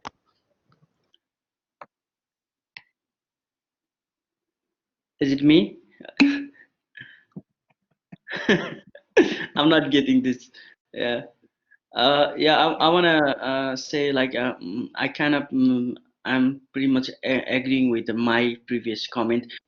It will hinder the development of a natural neurological development of a child, and it will be forced, a child will be forced to adapt with the certain rules, and because he has to be totally focused on grades and focus on pleasuring their mom and dad. So I think it will be it will be a bad in for a natural development of a child, but it will be a very good. They might for a country or a parents that their children is getting a higher marks, their children is getting a precise education, you know. But then we might not see lots of musicians, we might not see lots of poets, we might not see lots of other you know, driven people. They might be focused on certain skills that are good for that economy. So you know, imagine right now you are controlling us through this kind of censure, and what will have been the conversation like, you know. I might be slowly focused on pleasing you, being so much attentive and giving a data, but now I don't have to focus that much. I can enjoy my cup of coffee here, lie down on my sofa. I have all these freedoms, you know. because someone is not controlling that much. That's just an example. Just for curiosity, is there any coffee in the cup, or it is empty now? I already finished it. I'm thinking of going taking it. So you are not enjoying your coffee. I already enjoyed it before, but I was very enjoyed that coffee, and I'm thinking of getting another cup. See, I have artificial intelligence here, and it told me that there is no coffee in the Yeah, but I'm very happily lying down in my couch. All right, very interesting comments. But let me tell you that in last week I was doing this course in Spain, and although I told them that I love this technology, none of them, not even one, everyone said that no, we are saying no to this technology. Yeah, so that is how it is. Different people are different. But all of the participants in Spain, they were 100% vocal. When I would ask any question, all of them would answer one by one. It was not like here. They were extremely vocal. Everyone had their cameras on throughout, and everyone was like fully focused. But still, they said that we don't want that.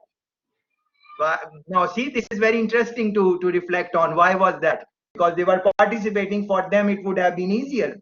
But still, they said no. This is not something which they want. Anyways, next one, please. Is that me? I guess. So, I mean, I probably would be kind of uncomfortable with such a device, at least as a child would have been.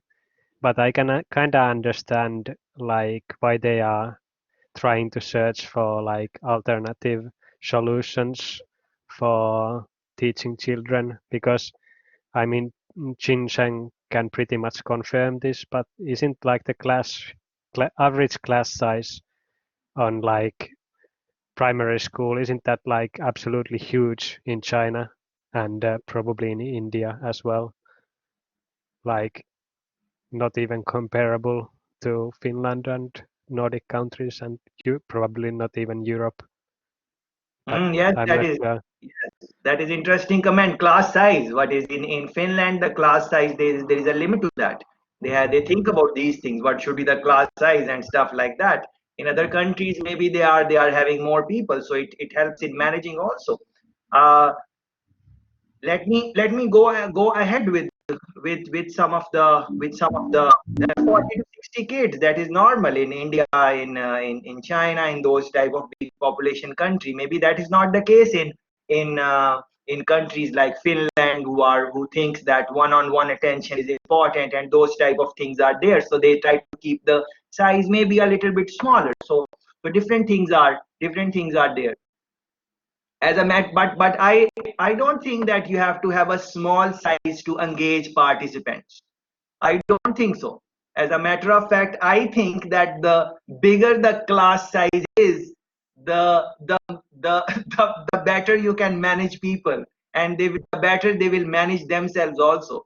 That is my take on it, but no one agrees with me. They are always saying that small size is better, but I don't think so. Based on maybe my style or whatever, my personality, I think it should be bigger. But what Ronnie said has definitely something to consider. As a matter of fact, I would go a little bit more. I would add to what China is doing. I think they should also put those bans on the person who is facilitating the session, so students can know that where is his mind, what is he thinking. And why do I am saying it? Because I know that when I'm with you guys, I'm 100% with you. So I want you to know that. So if that technology would be there, I would wear it myself and tell you guys I'm with you. What is your problem? Why you are not with me? So I think that is interesting thing to think about. One point I have noted here, my made this point, and I want all of us to really reflect on that. She said that Yes, there are positives, yes, there are negatives, but you can use it occasionally. I think that that is maybe the, although I would want to use it all the time, but then there is cost to that. So we don't want to do that with the children. So I think what Mai is saying, I think that is more balanced and practical approach. So you use it occasionally, depending on, maybe, once a week or something like that, to see what is happening, to have an overall understanding. And then, so use this technology to help the students. So if someone is, maybe you use it maybe once in a day for maybe short amount of time, or once in a week maybe. So you see which students are having some challenge in some courses, so you identify them, and then you try to bring them on board, something like that. Maybe that is the approach of occasionally usage, maybe can helpful. When Mai was saying this occasionally, I was reflecting on it, and it triggered another point with me, for me, so I want to share with you. So maybe, there are some people who have problems in learning. Maybe they have attention problems, they have different type of maybe health problems, those type of things. So maybe use these things with them to identify how they are recovering, how they are coping occasionally again. So using this technology in for advantage, something like that. Maybe that is the approach. But I, personally speaking, I love the technology, but I know that the majority of the people don't like it, because they would think that, this is too much of a pressure on a it is a child, child is young, and you should not put pressure. So see it, in AI, you are bringing, as human being, you are bringing your own personality in it. So whatever your personality would be like, that will be shown in the AI. Same time in coding, whatever your personality is, whatever biases, whatever perceptions you bring as a human being, that is going to show in your codes. how you are going to how you going to how you going to structure the unstructured data. That's going to show somewhere. You will not even know yourself.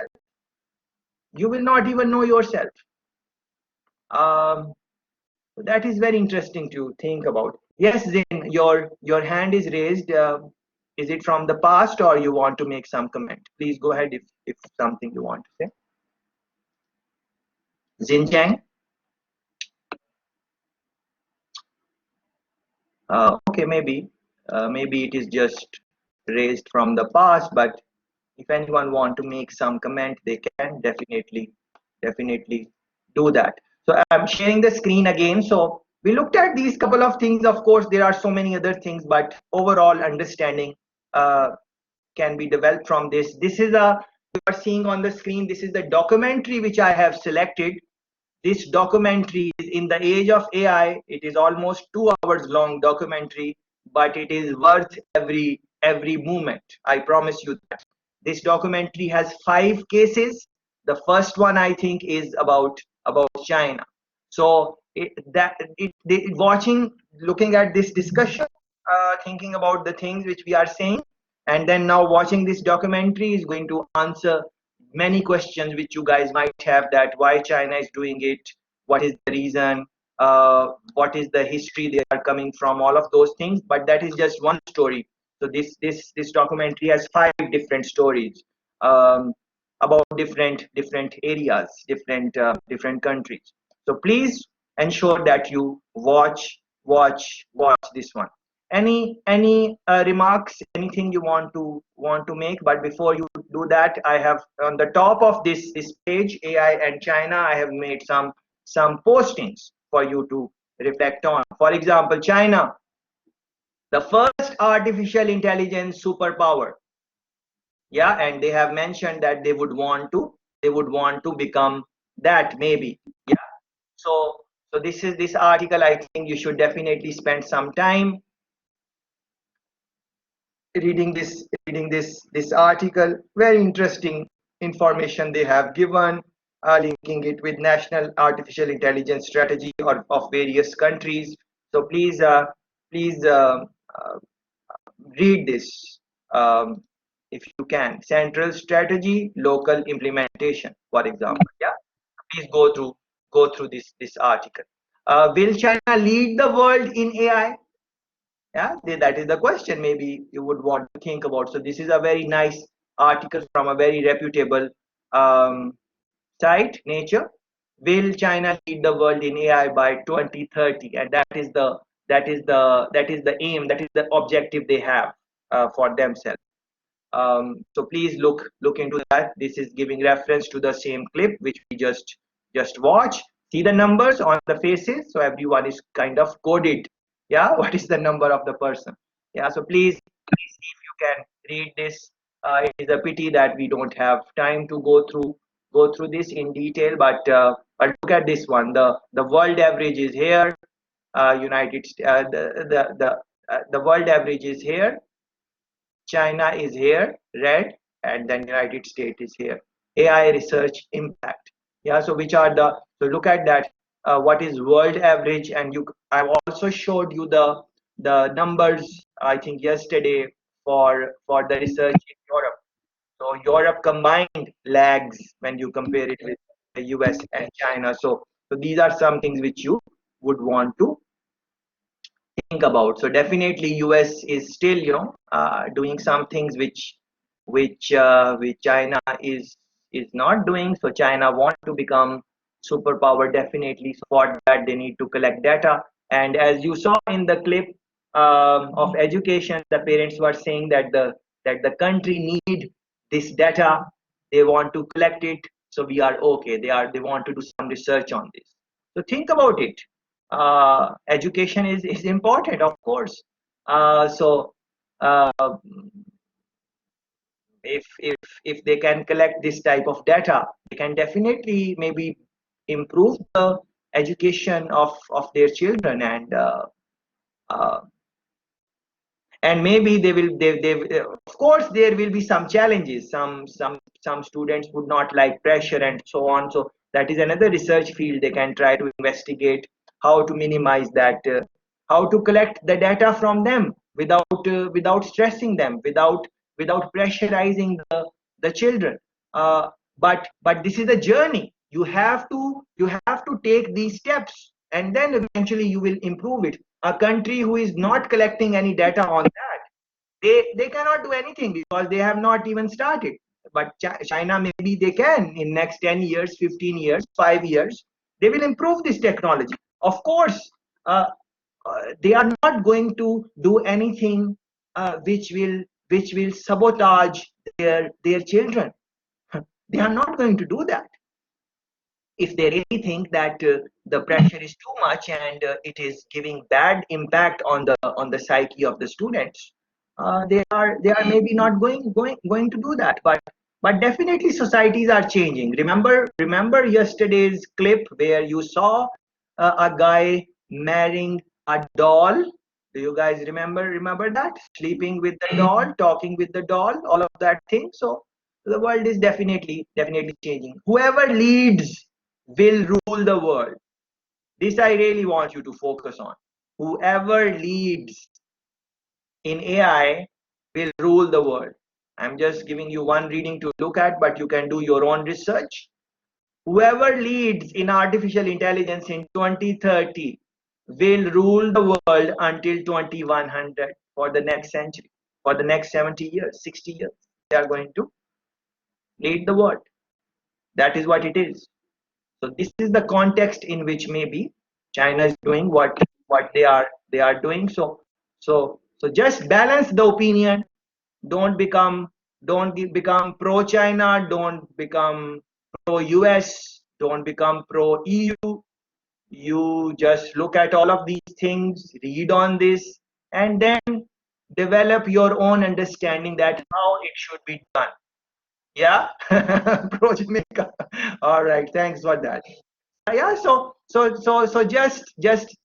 just be balanced. That is what I want to really say, because I've seen it in the past that people who don't like US, they they just start talking against US without, you know, complimenting the good things they are doing. People who don't like some country, they just say that everything what they are doing is wrong. I think we just want to stay away from that. Any concluding thoughts anyone would want to give for all these things which you saw? Anything you want to say about you know, AI in Europe? That was yesterday. Today was AI in US. um, um, Anything you think we missed? And of course there are so many things we missed. Anything you want to any question you want to raise for all of us to reflect in our own time? um, but anyways, if there is nothing, no problem. Please reflect on all of this, what we have tried to discuss.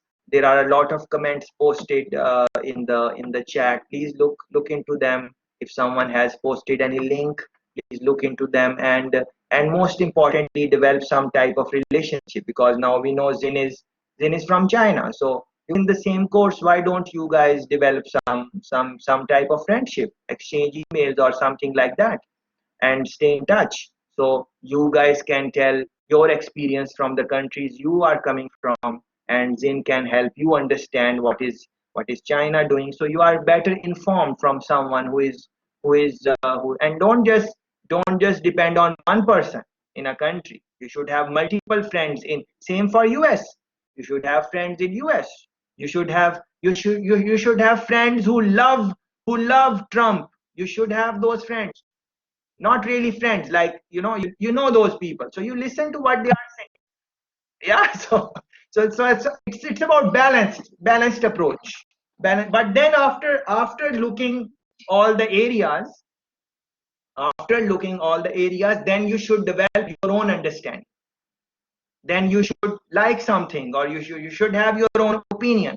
But I'm saying at the initial age, you should be balanced. So after looking at AI and doing my research and whatever I had to do, after that I am here that I am here that I think that is a good idea to put the AI on the child, and I as I said, put AI on the facilitator also. Just see that, you know, what is what. Yes, when I said Trump, maybe we were referring to Honorable First Lady uh, Melania Trump. Yeah, so that is funny. All right, so please reflect on these things. I want to continue with the next one.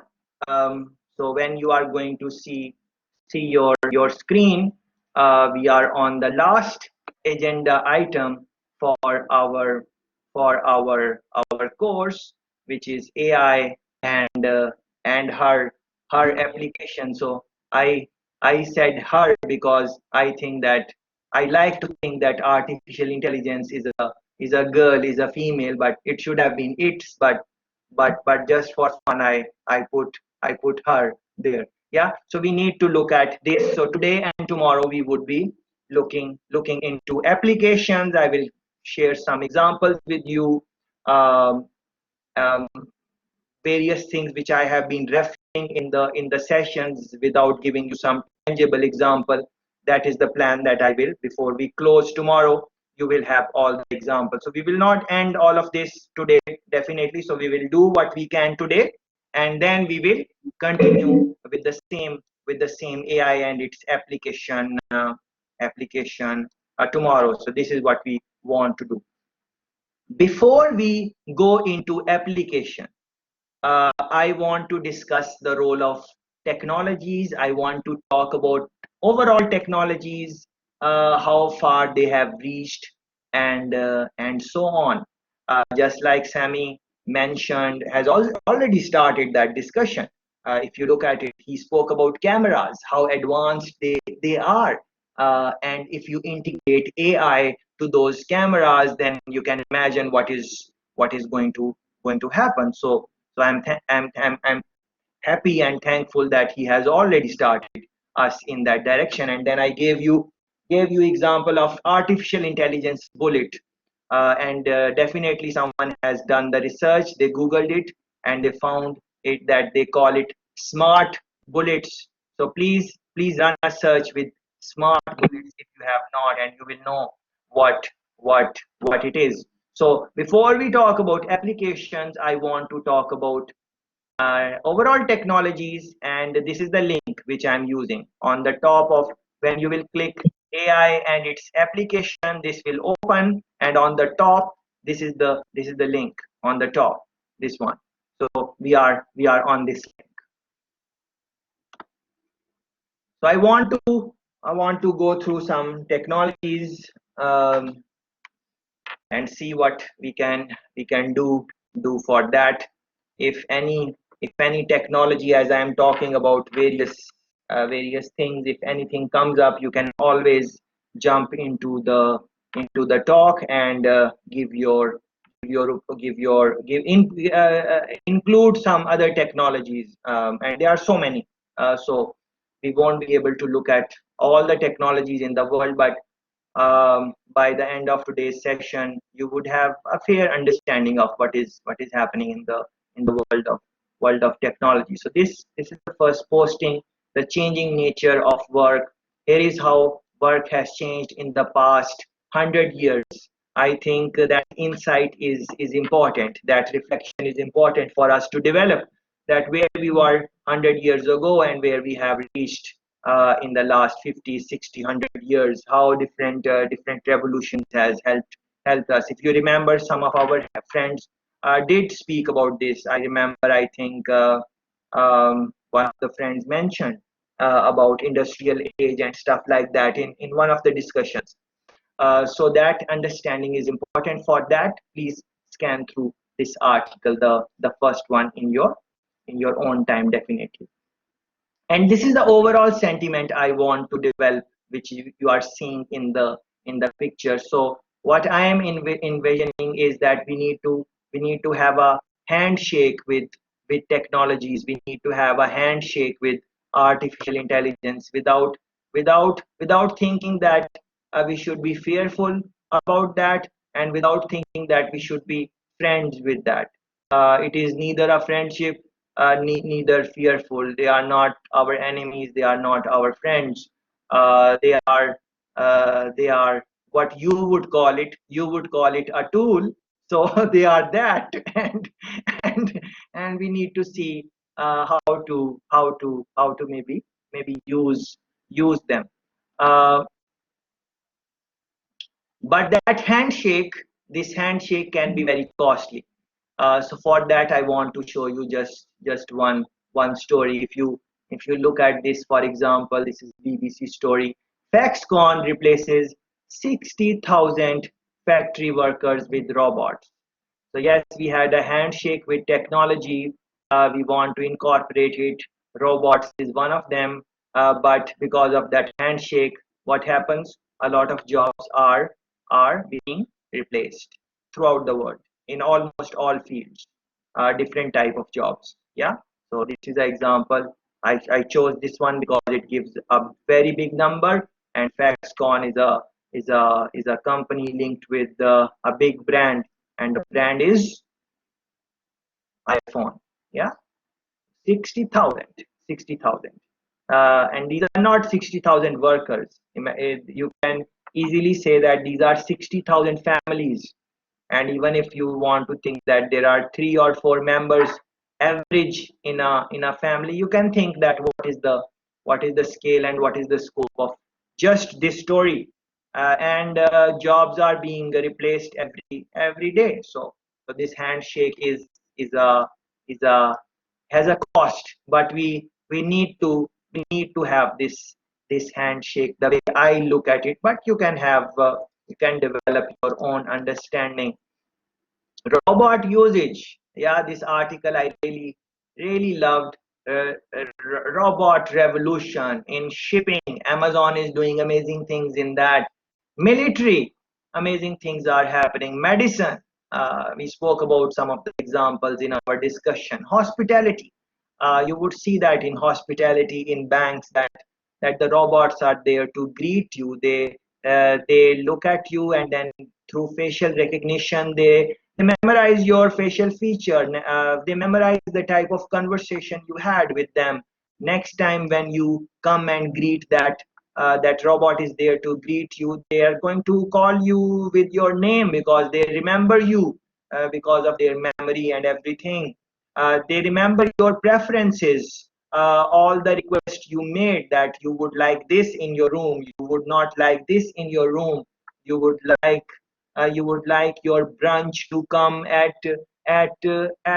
1 p.m. or whatever, all those things. Uh, the robot linked with artificial intelligence, if or even without AI. Let's not talk about AI when we are talking about technologies. Let's standalone technologies can make a lot of improvement. So please read this short. It is just a one-page article. Please read this and follow the details in various industries. I want to show you this this example. Watch it. People and with startups and organizations that no one would think Lowe's would work with. My name is Kyle Nell, and I'm the Executive Director of the Lowe's Innovation Labs. Lowe's Innovation Labs is here to build new technologies to solve consumer problems with uncommon partners. We focus on making science fiction a reality. Retail really hasn't changed much in the last couple hundred years. The robots are the first thing that can really change the customer experience. Hello, I am Oshbot, the Orchard Store Robot Helper. What are you looking for today? The robot will come up to you and will say, "Hi, what can I help you with?" Where can I find more of these? I'm looking for hammers. Me gustaría comprar esto. Can you place the object in my viewfinder? Is this the item you are looking for? Yes. I'll take you. Once you show the robot the item, it will then navigate you to where that item can be found. The robot has multiple sensors and is able to navigate inside of the store. It creates a map overnight. So the next day in the morning, the robot knows where the products are located. I'll take you to the Plum 16-ounce flat contoured handle hammer. One of my favorite parts of the robot is its ability to speak multiple languages. Seguro que me lo gustaría. ¿Puedo hablar con un experto en plomería? Claro, te pongo en contacto. It allows you to connect remotely with another store associate in a different location. Hola, soy Sara. ¿Cómo le puedo ayudar hoy? SU Labs and the Lowe's Innovation Lab are working together to experiment with exponentially accelerating technologies to really rethink how retail is done. Lowe's is one of those amazing organizations on the planet. They have an executive team that really thinks about how to deploy new technologies in very courageous new ways. 3D scanning, autonomous navigation, natural language processing, collision avoidance, all of these things come together to make the robot a wholly different experience than anything in retail right now. I think it's a tool for our associates that really delivers on our promise of being an 80-year-old startup. De hecho, creo que volvería a Orchard por el robot. I actually really liked it, and we could be considered friends. The world and the future of the world, everything is tech. I think we're exactly in robotics where computing was 30 years ago. We see every day vacuum cleaners, robots helping manufacturing cars. This is going to start growing exponentially. Fiat is going to go live in an Orchard Supply hardware store in San Jose. In an Orchard Supply hardware. Okay, so this is not something which is going to happen in the future. There are companies in US which are already using these type of bots, and you can see it on the screen now. Orchard Supply hardware. You can run your Google search and find out what they are doing. One thing I want you to look at, please look at this date. December 15, 2014. 6 year, almost 6 years old. Yeah, so this technology is, can you imagine how much advanced the robot has become right now? Couple of things I would want to mention, like think about the utility, ability to speak in multiple languages, ability to take the customer to the right place without getting annoyed. If a customer does not know the name of what he's looking for, it is maybe some part or something like that, it can just show it to the bot, and through object recognition, we were speaking about facial recognition a while ago. Through object recognition, it can tell that do they have that or not. So this is quite an extraordinary thing if you reflect on it. Yes, it looks like a robot, but that can be very easily changed. You can give it a skin of human being. That is not hard. It won't look like a human being, of course. It won't have the skin like we have, but it won't look like how it is looking now. So that is a minor adjustment which it can take. And then all the thing about memory, it will keep you in the record. Next time when you come, it can hold a conversation with you if you would include AI, a basic AI in it, which is already available in Siri and these type of things which we referred to in earlier discussion. So, and what I want to say again is that these things are already being used. It is not something which they are working on and will happen in the future. This is another clip talking about other things. So this one you are going to watch in your own time. This is now application of robotics in different fields. So this was one field, yeah, parts and those type of things. This is another field, medicine, dispensaries, pharmacy, to be specific. So this is a clip about pharmacy in UK and how they are using robotic arm to ensure that they have the right amount of medicine available in the rooms, and they are using robots, and they are using some form of other technologies also. So again, this one you are going to watch in your own time. Amazon, I want to show you this one now. Please watch it. Robot highway. These are my babies. Our entire operation depends on these.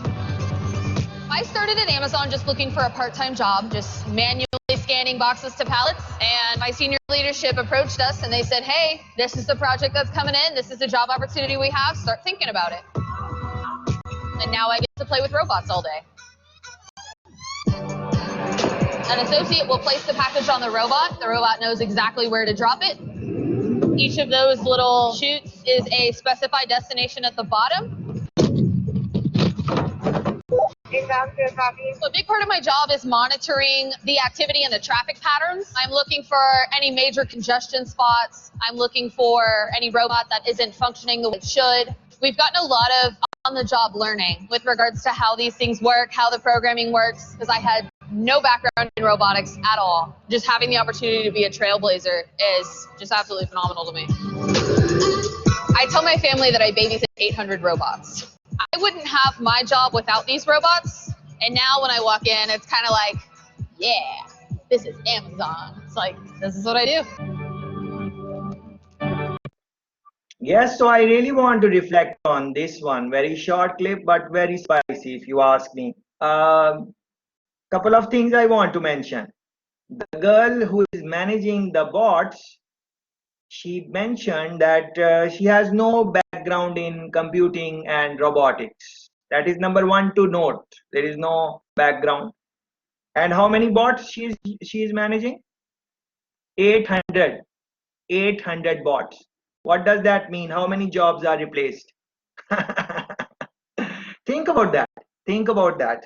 And they did not, what they were looking for is someone who is interested, passionate in the job, working with them, and then the ability to learn on the job, and all of those things. That girl had that thing, but no background in computing, no background in robotics or anything, and this is the job she has. Think about it. And why did they, at least if you think, at least they should have hired someone with a bachelor's in computer science, at least, a bachelor's degree, a diploma, something like that. That would have been nicer. Why they did not hire a person with a with a bachelor's degree? What are they looking for? Are they looking for Yeah, so think about that. It is all about cutting cost. It is all about cutting cost. It is all about cutting cost for businesses. So they are really going to cut cost. So your bachelor's in computer sciences, if you don't have any specific tangible hands-on experienced skill which you have honed over a period of time, maybe it is not going to help you. And you can reflect on yesterday's comments about degrees and stuff like that. So they were cutting costs, they hired someone. So of course a person who had a bachelor's degree in computer science or something, they are going to demand a higher salary. So they found this girl. She's doing, they were okay with her based on what they are looking for. So they went ahead with that. How advanced the robots are, I really want to go into that.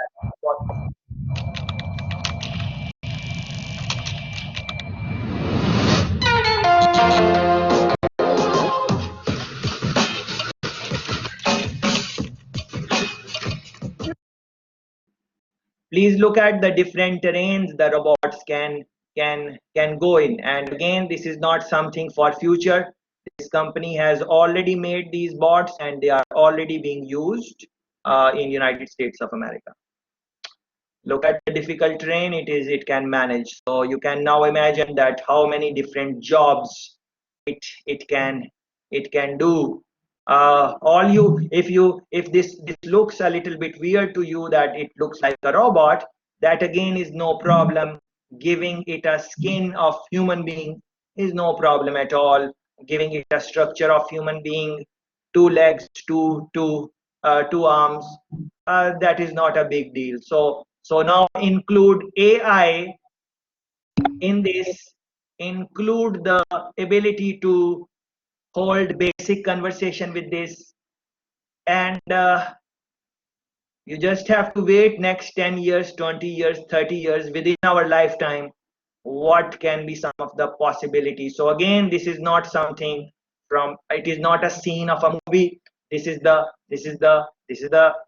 company. Please go ahead and buy, shop from Boston Dynamics and get the robots which they have. I want to stress it a little bit. I really want to stress this point a little bit more. Look at this one. Look at this one. Please watch it carefully. Look at that. Look at that. Look at that. Yeah. All right. Again, if you missed it, look at the role and its ability to stand up on the feet. Yeah. Look at that. Yeah. I really want to stress it. It's the same company. Yes, this move. Yeah. It might seem very simple to you. So I'm going to play it one more time. And as I'm playing this, please stand up and try to do this. Please try to do this, especially if you have not done this before. Yeah, please try to do this, and then you will know how hard it is, and then its ability to stand on the foot, and then do it again and stand on the foot. Yeah. And Sammy was talking about, if you guys recall, warfare, wars. Yeah, Sammy was making a point on that. So these are the things which will be going in the war. Yeah, please go ahead, and this is the link. Please go ahead and see. This is not fake news or anything like that. I want to stress it a little bit more. I really want to. Ito na ang part ng Boston Dynamics na ng yung yellow na yan, yung aso. Gustong binigyan siya ng baril at pinapapatay. Pero may isip, di ba? Ayaw siyang patay, ayaw nung robots na patayin. Di ba? Magandang ano talaga itong mga invento na ito. Ito ang mga AI, Artificial Intelligence. Alam niyo, pangalan ng aso na yung yellow na yan, yung aso na yan, si Ispat yan. Robot ang pangalan niya. Kasi ngayon, madali lang i-program eh. Matuturuan mo yung mga robots na maging parang tao talaga at precision pa. Mas precise sila. Ito, yan yun. With its 28 hydraulic joints, 4.9 feet of height, and 176 pounds weight, the robot can perform both impressive and terrifying acts in navigating uneven terrain, jumping around a parkour. This Boston Dynamics, previously owned by Google, ng Google, YouTube, pero binenta na sa Boston Dynamics. Pero isipin nyo, artificial intelligence. Thanks to its state-of-the-art hardware and algorithm that allows it to quickly understand instructions. Ibang klase itong Boston Dynamics. Ila pa yung semi. Ito, karpintero naman to. Marunong gumawa ng bahay. Oh.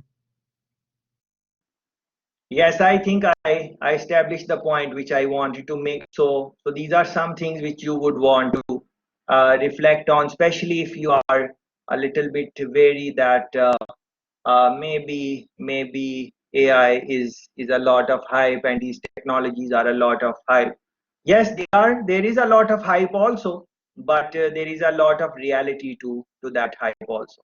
Yeah. So what are the technologies available in modern cars, for example? That is one thing which you would want to reflect on.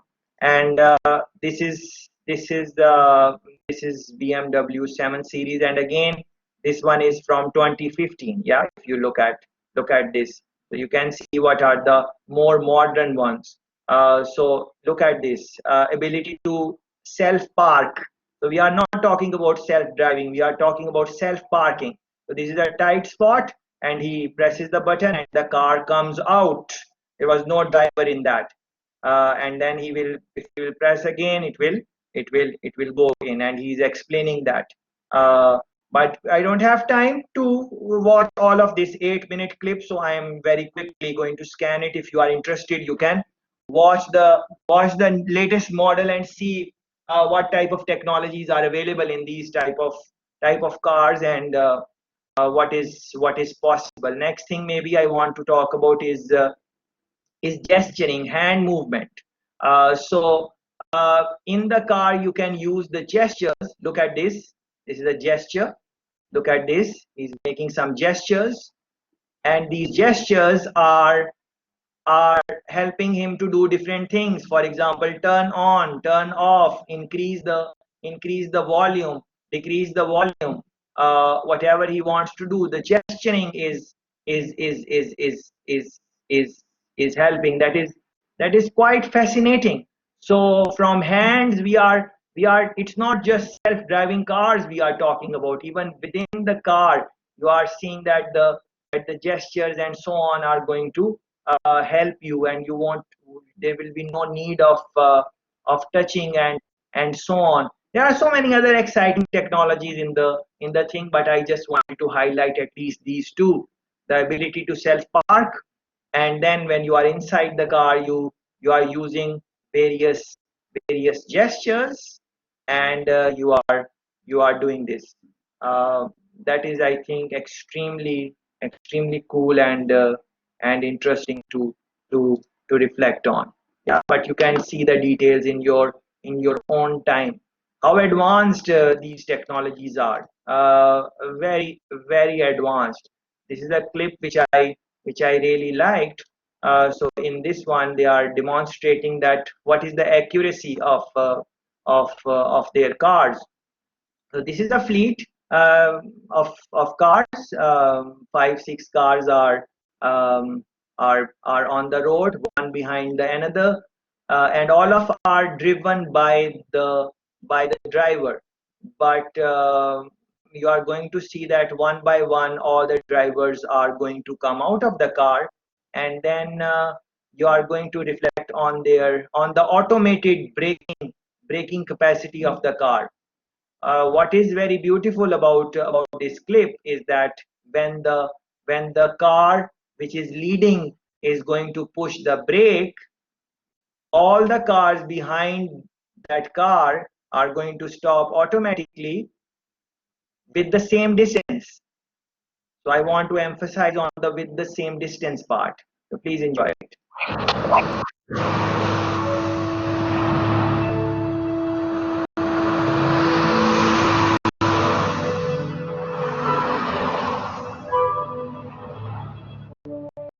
Okay, corner approaching. Keeping all the cars moving.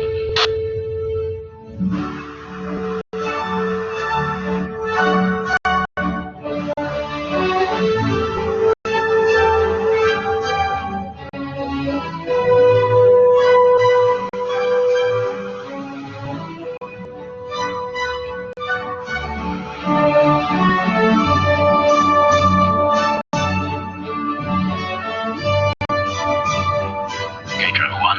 Emergency brake test coming up.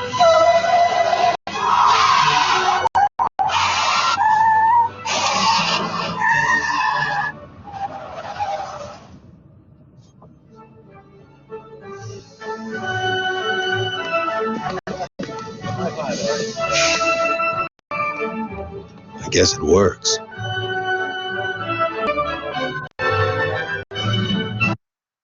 Not just that the cars stop, but they stop with the same distance for every car. That is really mind blowing.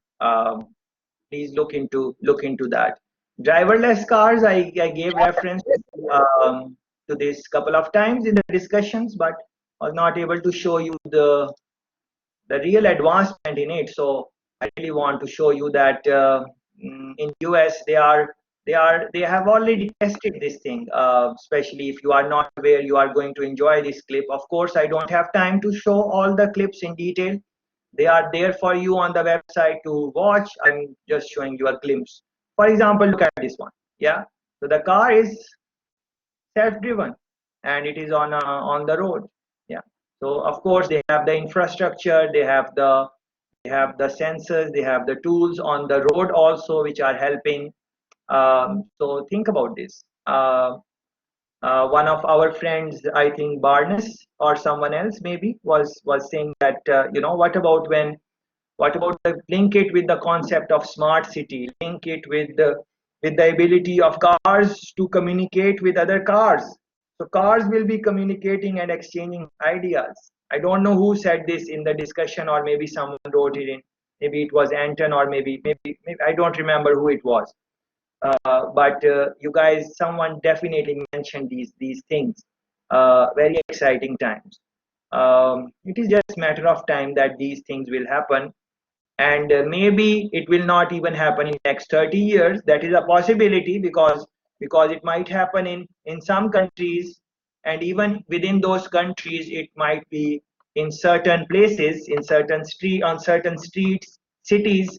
uh, but then I made the point that even internet is right now not available 100% on in the world. There are many places where people don't have access to internet, people don't have access to clean drinking water, and so on. So 100% penetration is not going to happen anyways. But this is something which yeah. So Metropolia, our friend is saying there was some self-driving bus project. So countries are looking into this. So I found this one very interesting. This is from 2019. They have already done these type of experiments. So I thought that I should share with you. Drones is something which I mentioned in some during the sessions, but I did not show you any examples. So I want to show you a couple of examples. So for example, drones are being used for various activities, for crime, for delivery of different things. So I found this one very interesting. This company is using in Russia.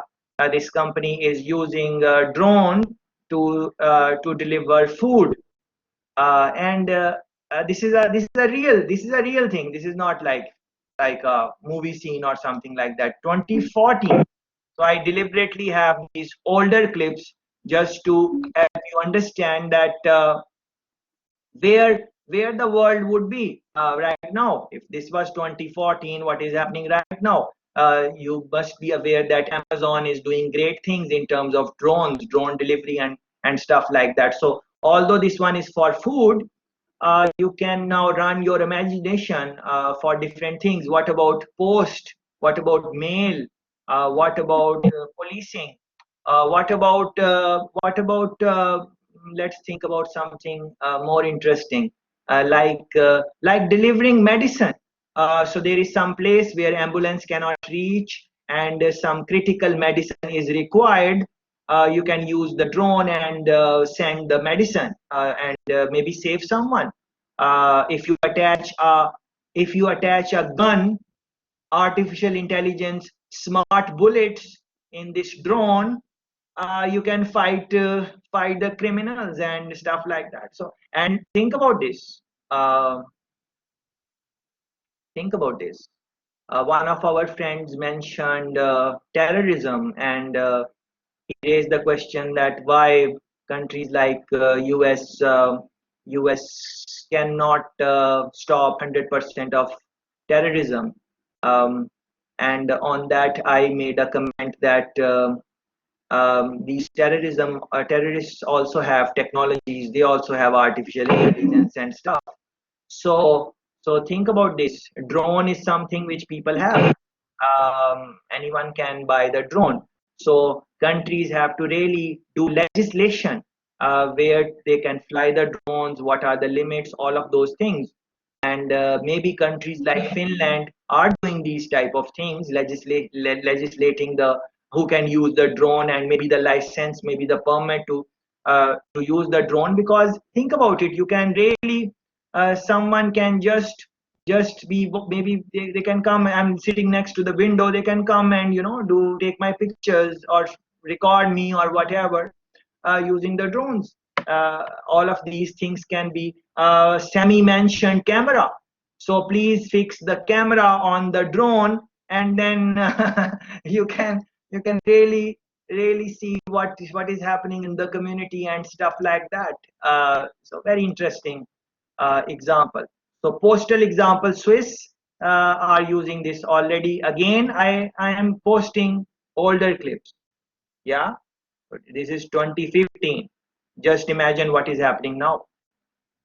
So sky is the limit. Just this technology, drone, and including AI, you can work in that field. And uh, see, our friends are saying that Helsinki, there are some things like that happening. So yes, as I am talking about it, because I'm not taking your voices here. So in the chat, you can always share the story. So all of us learn from your experience also, as you are learning from what I have here to share. So taxi drone 2017, Dubai has already tested it. So you can just read what is coming here, and let me brief you. There are drone taxi pads, and you just go there and sit in it. It is autonomous. There is no pilot or driver. You sit here, and then the drone takes off, and it takes you to the next helipad. So of course it can only go from helipad to helipad, or if I should say drone pad to drone pad. But think about it. Transportation is definitely going to be disrupted by these type of things, and it has quite a nice speed, 62 miles per hour. So it is not something which is very and they have already tested it, and they are giving some type of services. Or of course these things are not on a bigger scale, but think about this. Chinese company is making these type of things. So if you have the money, you can buy this drone. If you have money, you can buy the previous robots I showed you. If you have money, you can give that robot the face, the body of your favorite human being. And if you really want, you can also do anything you like with the robot, which you would do with the yeah. So you need to think about those things, how far you want to go. This is a TED talk. Loved it, loved it. But it is long, so we cannot afford to watch it in our session. But it is there on the website. Please watch it in your own time. Flying. Really want you to look into this. So again, this is not a movie or something like this. The ability for human beings to fly is already there. It is just the matter of getting the training and then using it. So you are seeing a demonstration, a recent demonstration. This one shows you that that the guy wore this suit, and then look at that. Enjoy the speed on which he's cruising across water. Yeah, amazing stuff. Amazing stuff. So this used to be something in the sci-fi movies and stuff, but this is now reality. They have successfully conducted experiments, um, and look at that. Amazing, amazing stuff. Amazing stuff. Yeah. So the link is there. You can watch it in detail and see what is happening. And the clip I showed you is recent one, but let me showed you that how it was like 2 years ago. This is 2017. So you saw the one you saw is recent, very recent, 2020, and the speed and everything. But just 3 years ago, this was the state.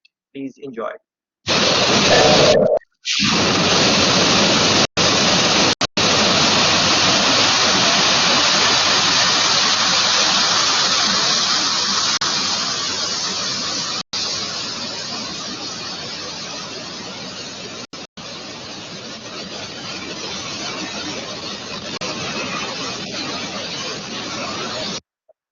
So just 3 years ago, that was the state, and now they have gone up far. There are other clips, you can watch them and enjoy. Yes, this is the one which is 2020. Sorry for that. This is 2020. Look at this, 2020. Yeah. So this is the recent one. This is how it is now as we talk about. So again, on the lake, the design, the suit design, they have changed it. They have made improvements. The speed has increased and everything. And this is where the company is. The cameras are there. All different type of technology which you can read uh, on the screen a while ago. That is there. Look at the control and everything. Of course, it comes with practice, just like anything. How do we learn driving? We learn by driving it again and again. Driving cars. First time when we are driving, we are not good, but after training, we become better. The same thing with this. The more you do it, uh, you will learn better, and then you will have better control. See how he stopped, the ability to stop and then land at a precise location and then start again. Very fascinating stuff. And you might be wondering that oh, this is not for us, but let me tell you that it is 100% for us. The company is giving training to people also. So if you are interested in flying, you can contact the company, which is Gravity. The links are there on the website, and you can pay the fee, and then you will be one of these guys who are getting training. These are ordinary people, and you can see that they are getting training, and they are attached with the rope, and on the training pad they are getting the training, and very soon you will be seeing one of them who will get the chance to fly a little bit. So yes, these things are available to us. We can buy those robots, we can fly. All of these things are, of course there are risks. We can we can injure ourselves, but those risks are with anything in life. So but these things used to be, what I'm trying to say is, these things used to be science fiction. And look at all ages. This friend is a little bit younger than the other ones. So think about that. And now this friend has learned a little bit a little bit better. So she is getting the chance to do it without the ropes. Look at that.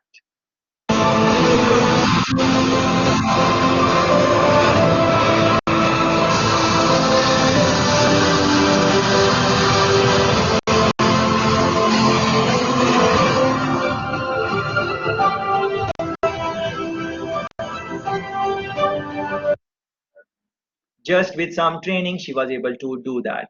I think some friends made references to this guy in the chat. That is very good.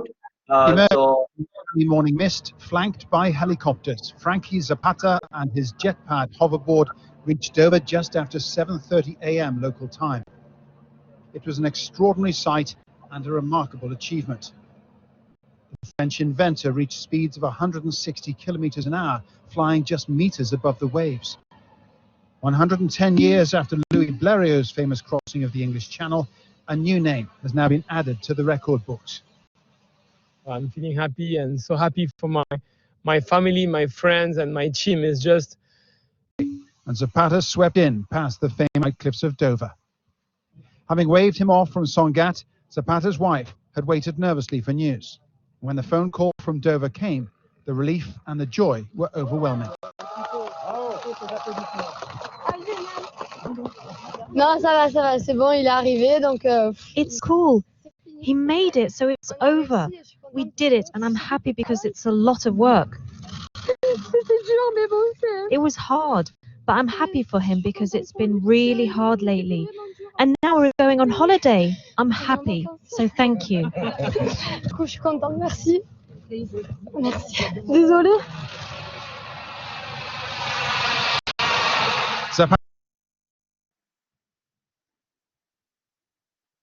look at that, guys.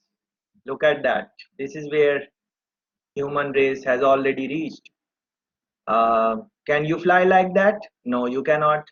Can I fly like that? No, I cannot. But there are other human beings who are flying like that. Do we have the access to AI? Do you have the access to AI? The type of AI which we think is science fiction? No, we don't have that. Are there other human beings who have access to that type of AI which we think is science fiction? Those scientists who are working day and night on those AI? Now you need to answer that question. If you think that they don't have access to that AI which we think is science fiction, then what can I do? I can't do much. All right, so this one, I really love this one. Robotic, again, TED Talk, robots, advancement in that. I've showed you, I've given you some glimpse with the earlier clips, just to save time. Please watch this one. What can be the dark side? I want to include some dark side. Is everything okay with this? No, everything is not okay. Look at this one. Car assembly line robot kills worker in one of our favorite countries, Germany. So these things happen. But why that thing happened? Maybe the worker was not following the protocols. Maybe there was some glitch in the system. So you are going to see these type of stories in AI also. But what I want to say, don't get too much worried about that. It is just like human beings fight with human beings on the plant, and they also kill each other. Something happened. So a robot, same way robot, a worker got killed because of a robot. Maybe we don't know whose mistake was that. As a matter of fact, we programmed the robot, so maybe we need to be more careful in programming, or maybe we did not take care of something. And so in the early stage of any invention, any progress, these things happen because people are learning. So when driverless cars, Tesla, whatever is happening there, of course it is going to make some mistakes, and some people will die, but we use aeroplanes. Are aeroplanes 100% safe? Have not you seen that aeroplanes crash and people die? So that is part of the part of the game. All right. I'm Brad Campbell. In this video, I'm going to mind controlled bionic arm medicine. We have been talking about some mind control. So look at this. The girl is managing the arm by via her mind. So that is mind blowing, and what a beautiful world it would be like. I would really want us to look at this. Okay, so again, this is a longer one, 5 minute, and we don't have 5 minutes to watch all of this. But what is happening in this one is that this guy is demonstrating how you can how one person can control someone else body parts just by thought. So this girl is going to control the body part, which is arm, of another guy who is going to come here and stand by her mind. That is what it is. So they are demonstrating how this girl's mind will control the guy's arm. That is amazing. So in the early part they are doing other things which are equally amazing, but I want you to focus on this one. So your brain is like go down to your muscles, and so it turns out that there is a nerve that's right here that runs up here that innervates. You don't know what you're signing up for when you come up and so now I'm going to move away and I'm going to plug it into our human-to-human interface over here. Okay, so Sam wants you to squeeze your hand again. All right, do it again. All right, perfect. So now I'm going to hook up over here so that you get this. It's going to feel a little bit weird at first. This is going to feel like when you lose your free will and someone else becomes your agent, it does feel a bit strange. So I want you to relax your hand. All right, and Sam, you're with me? All right, so you're gonna squeeze. I'm not going to turn it on yet, so go ahead and give it a squeeze. All right, so now, are you ready, Miguel? Ready as I'll ever be. Okay, so I've turned it on. So you can turn your hand. Do you feel that a little bit? Okay, do it again. Oh, a little bit. A little bit. Okay, so relax. No, hit it again. Okay. Oh, perfect. All right, so relax. Do it again. All right, so now. All right, so right now, your brain is controlling your arm, and it's also controlling his arm. So go ahead and just do it one more time. All right, so that's perfect. So now, what would happen if I took over my control of your hand? And so just relax your hand. What happens? yes, fascinating stuff. So if you are interested, you can watch it in detail in your own time and see. But I wanted just you to reflect on that reading mind and controlling someone's mind, and you incorporate the previous discussion of artificial intelligence and other type of similar technologies. It can be very exciting. I have made some post here in your own time. You can read this. This clip, I would really want you to watch it in your own time. You will learn a lot of things. Essentially, what they are demonstrating in this clip, that by wearing this jacket, which the guy is wearing, he can feel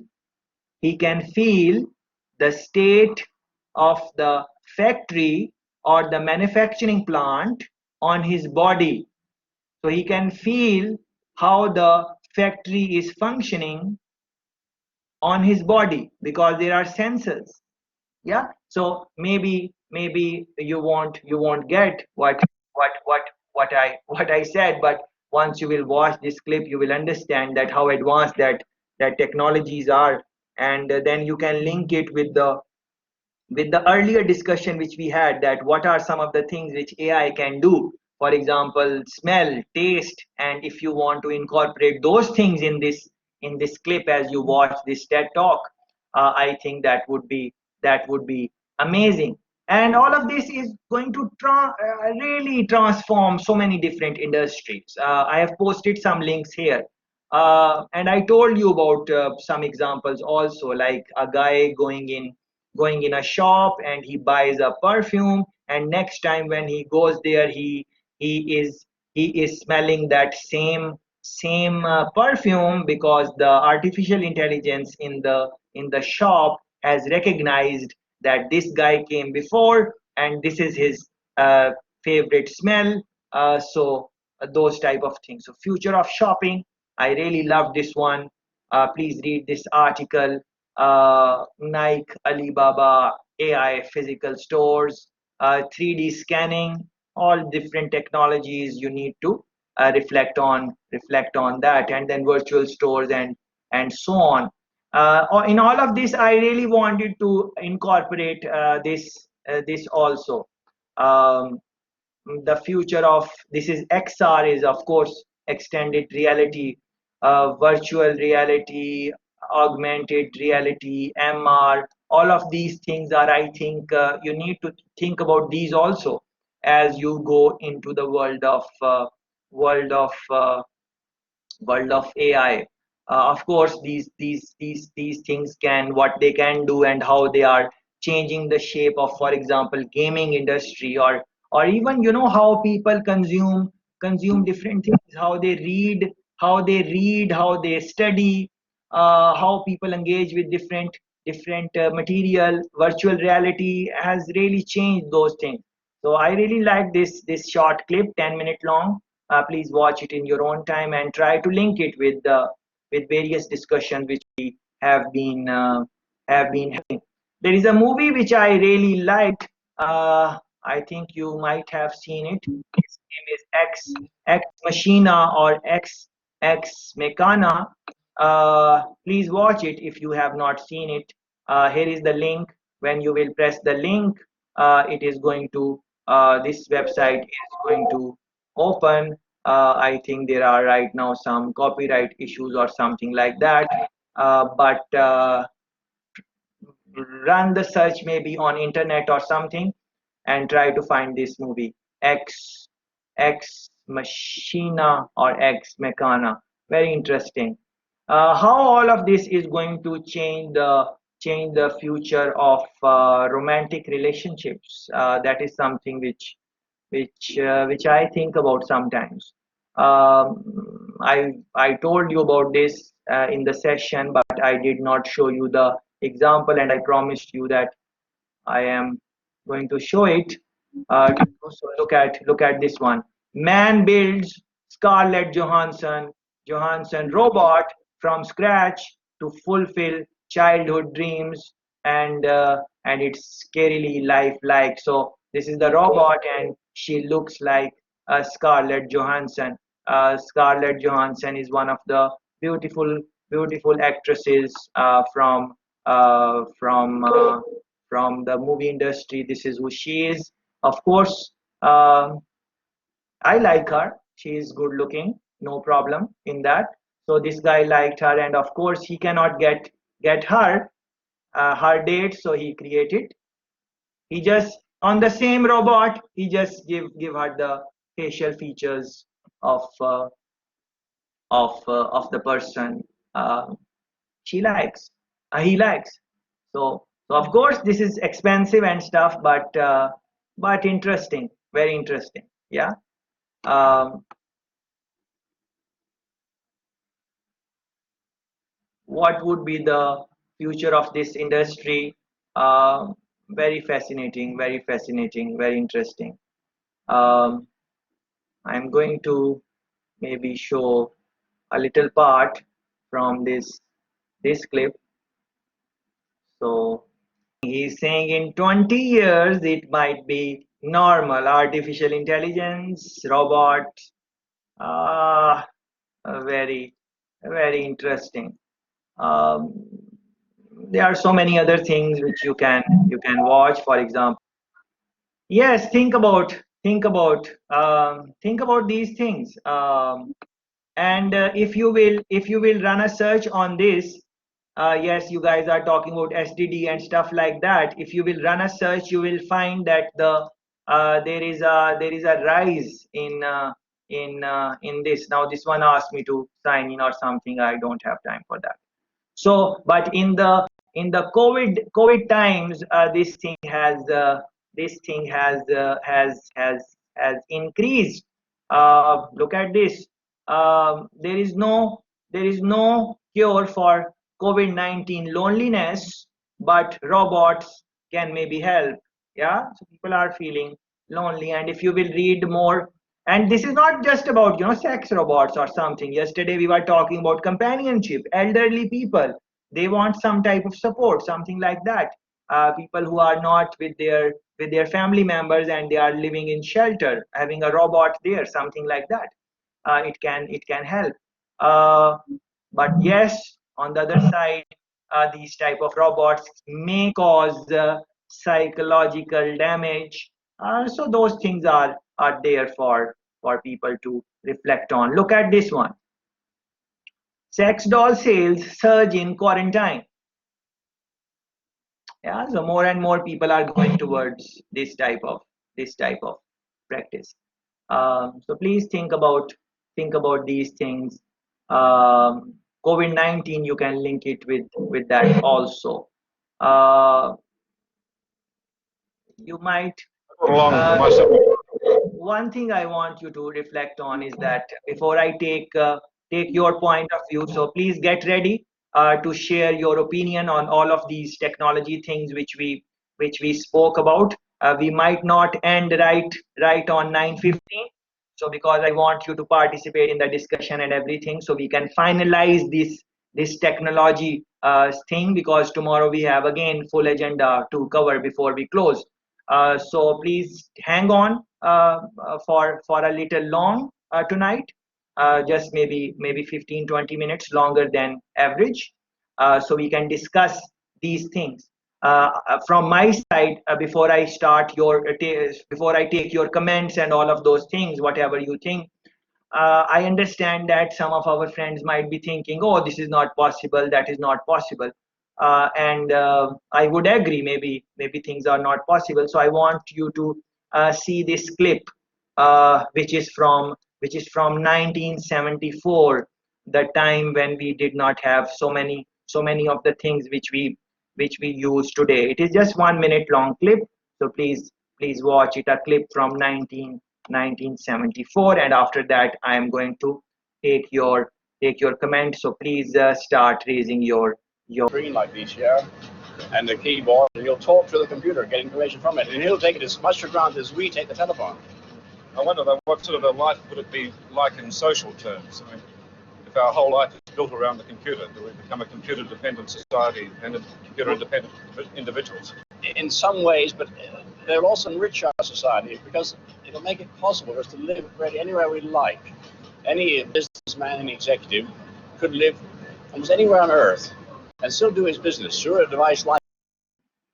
Very interesting. So this is something which is in 1974, and at that time no one could imagine, and this was quite controversial at that time, but all the things which he said are part of our life, and we are using this. So this is what I wanted to share with you. And before I start AI and its application, this is the link which I used. All the postings are there. But let me take your comments. What are some of the things you might want to add based on this so much information which I went through in last 1 hour and 15 minutes. But I could not take you as I'm talking about everything, because then it would take forever. So I thought that let me run everything, and then please go ahead and tell us what do you think, what are the thoughts and everything. We can have a little discussion for next maybe 10-15 minutes, depending on your availability. Yes, guys, please go ahead.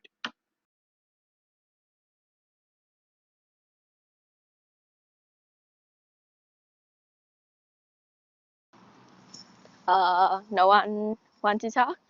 I'm May I start the conversation? Yes, please. Okay. Um, about the machine, the robot that help in factory and stuff. I read the articles say about Apple manufacturing robot say that they been spend a lot of money on developing those, but they fail.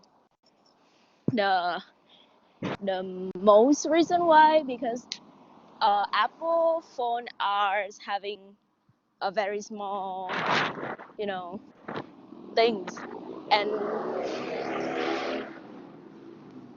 it cannot be done by the robot since they cannot do small thing as human can do. Uh, so the question is, will the machine can do those in the future? But my answer would be like no, not in the near future. I mean, yeah, that's what I mean. Yes, thanks for the comment, Smile. Yes, guys, go ahead, please. Please, guys, come on. Contribute in the discussion. Don't do that. Say what you have to say. Yeah, there are so many things to just come in and say what do you think, this and that. Share knowledge. Make some points, please. Go ahead.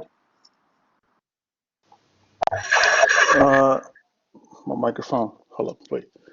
Yeah, so I think that we are actually on the right direction when it comes to such talk and such classes and so on. Because I mean, you just show a video of E. Clark. It was actually predicting how people will live, and that was 74. And when we look at where we are right now, I mean, we're talking already about the next level, which is artificial intelligence, and then we have robotics and so on.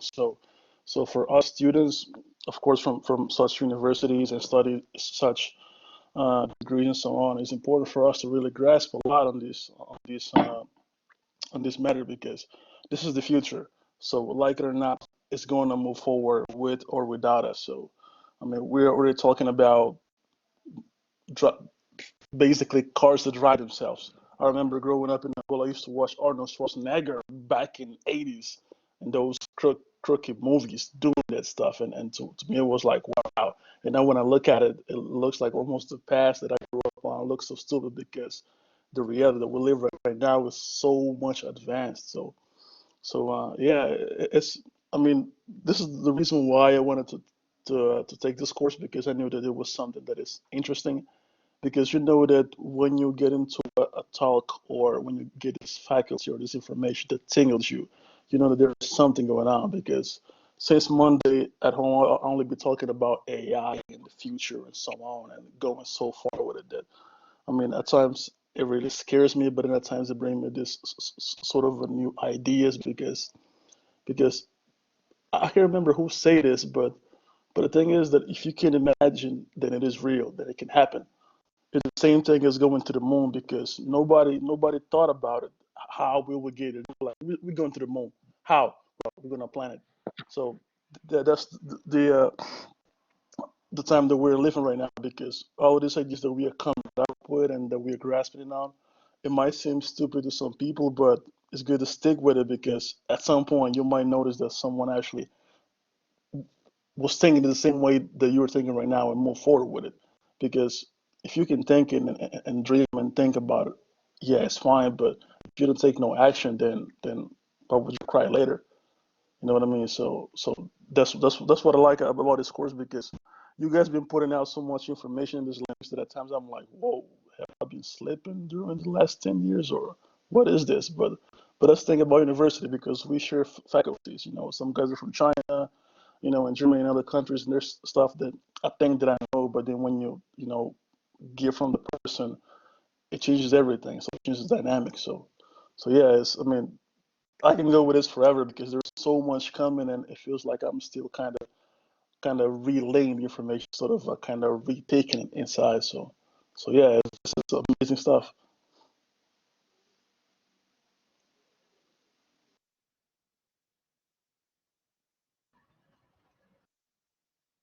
Is it my turn now? Is it? I would like to comment on that. Didier, I agree. It's like there is this saying that if something is impossible, then someone has to come who doesn't know about it and will do it. And also there is this. Many scientists are saying that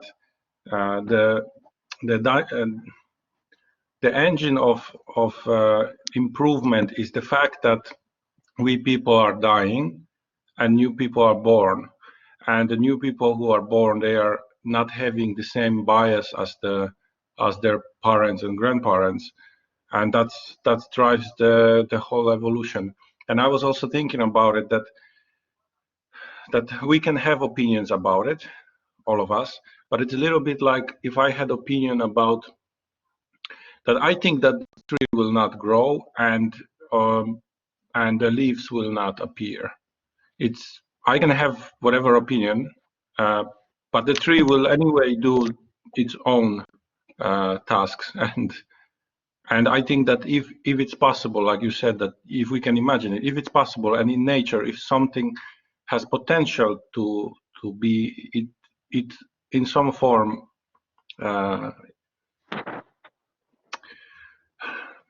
like express itself. I don't know how to maybe explain it, but if there is a chance that something will exist, it eventually exists. And I think the same thing is with AI, because to me it's a non-difference than biology or transistors. It doesn't matter what is this. And there is one more thing that came to my mind, that we haven't really touched this nanotechnology idea and AI in nanotechnology, because there is this famous quote that there is a lot of space down there, and we can also build amazing machines. And if we think about now those robots that we saw, they are individuals, but if we think about collective organism, like bees or ants or flies,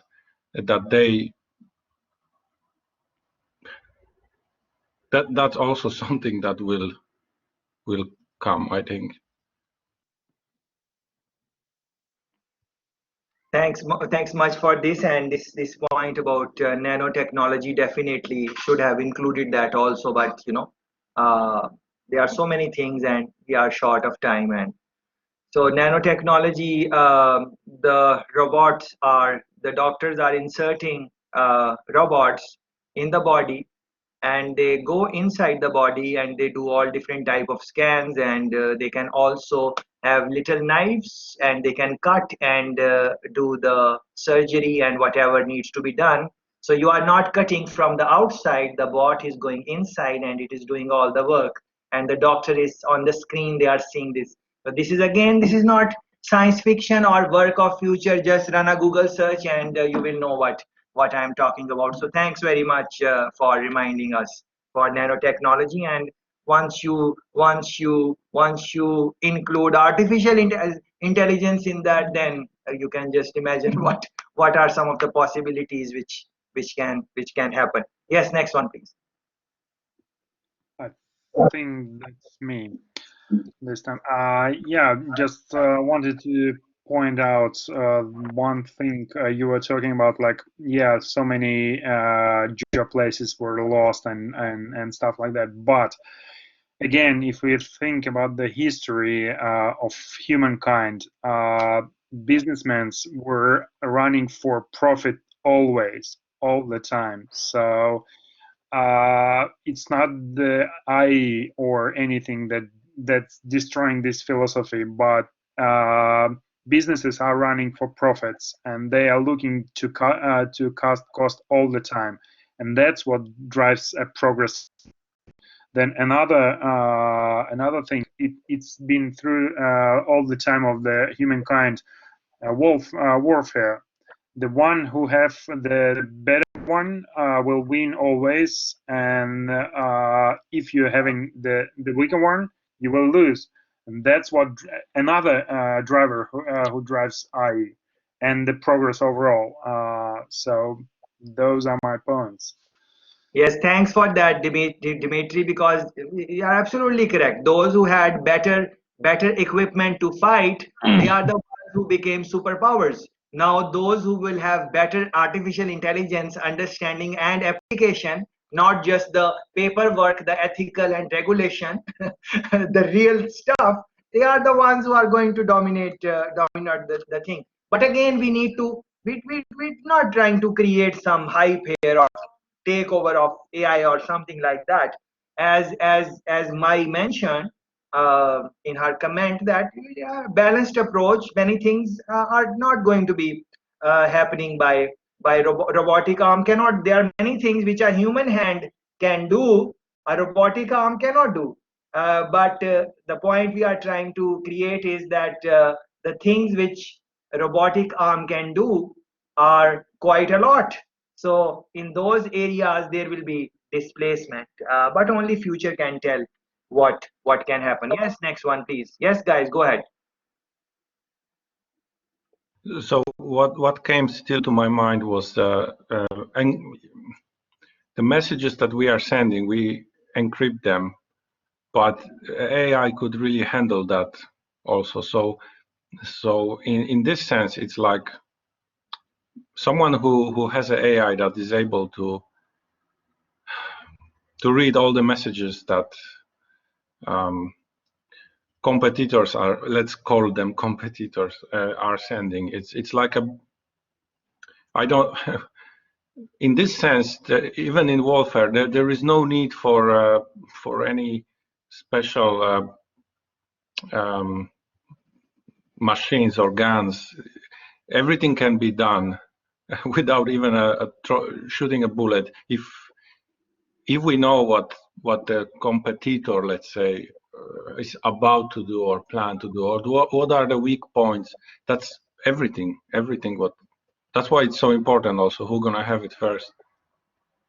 Great point. Great point.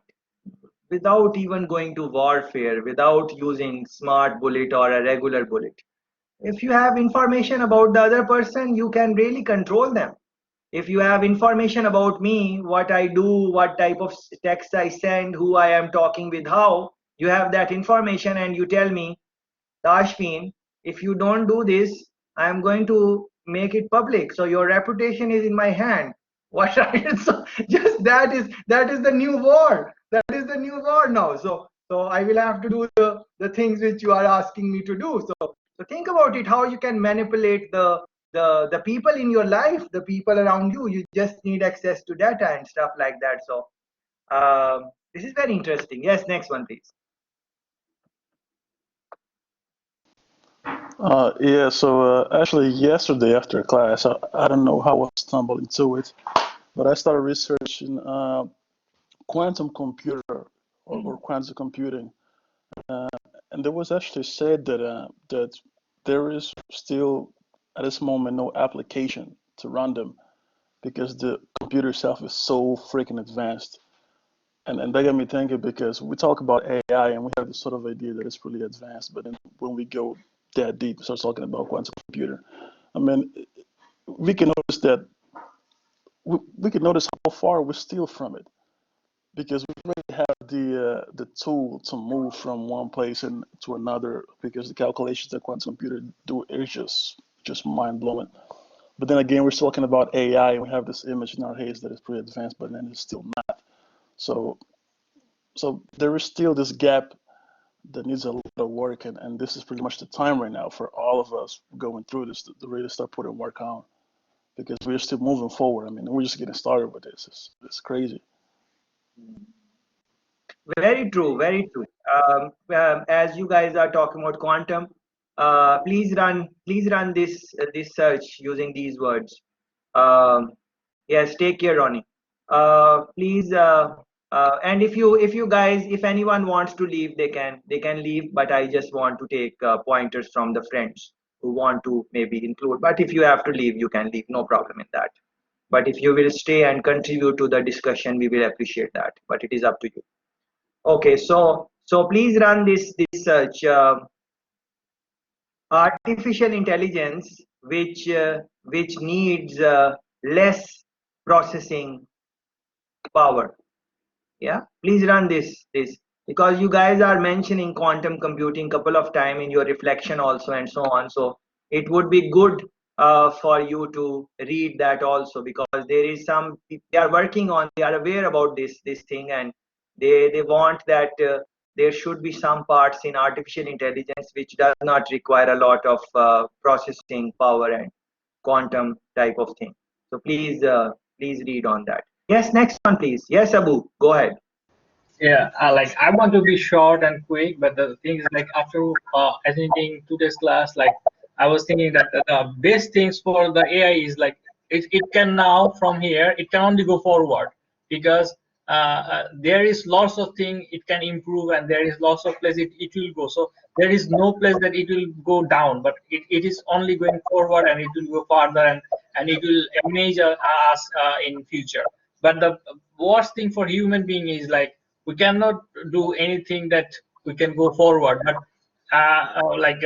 day by day we are using computer moreover, and we are losing our humanity, like friendship and the relationship, those are losing. And I feel like human are becoming more like robots, and AI, we want to make AI more like human, but human is losing their humanity. So if we want to advance in future, then we have to shake hand together, like AI and human have to work together, and we have to keep our distance, like keep our things inside, rather than losing to one another, and go forward and give something good to the world.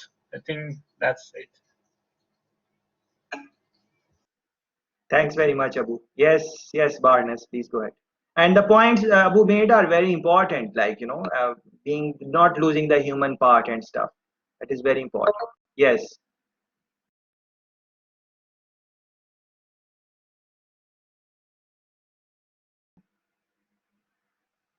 Sorry, I cannot hear you. We can't hear you. Yeah, this handshake. So all of probably us have seen a Matrix, and there was one scene when they were uploading new information to the brain directly. So the only one way that we would be able to handshake, that we wouldn't be too slow for AI, is to become what in the book Homo Deus, Noah Harari was calling it's like Homo Deus. So Deus means God, and like Homo sapiens turning into Homo Deus. So it's not anymore a Homo sapiens in a form that we exist, but it's some kind of hybrid, and only in that stage we could really catch up, because otherwise we're gonna be for them like ants. And I think like what we think like good for humanity, like we call it, well, we live in the era of humanism, which started maybe 400 years ago, and whatever we do it for us, for humans. We focus on us. We use animals, resources from the earth, everything what is around us to serve us. So what does it mean actually for AI to be human, like to be well, if we would just if we feed it with the data that we produce, and the data shows that we are selfish, and we do things that only our race flourish, our kind, and we suppress other kinds of creatures that living here.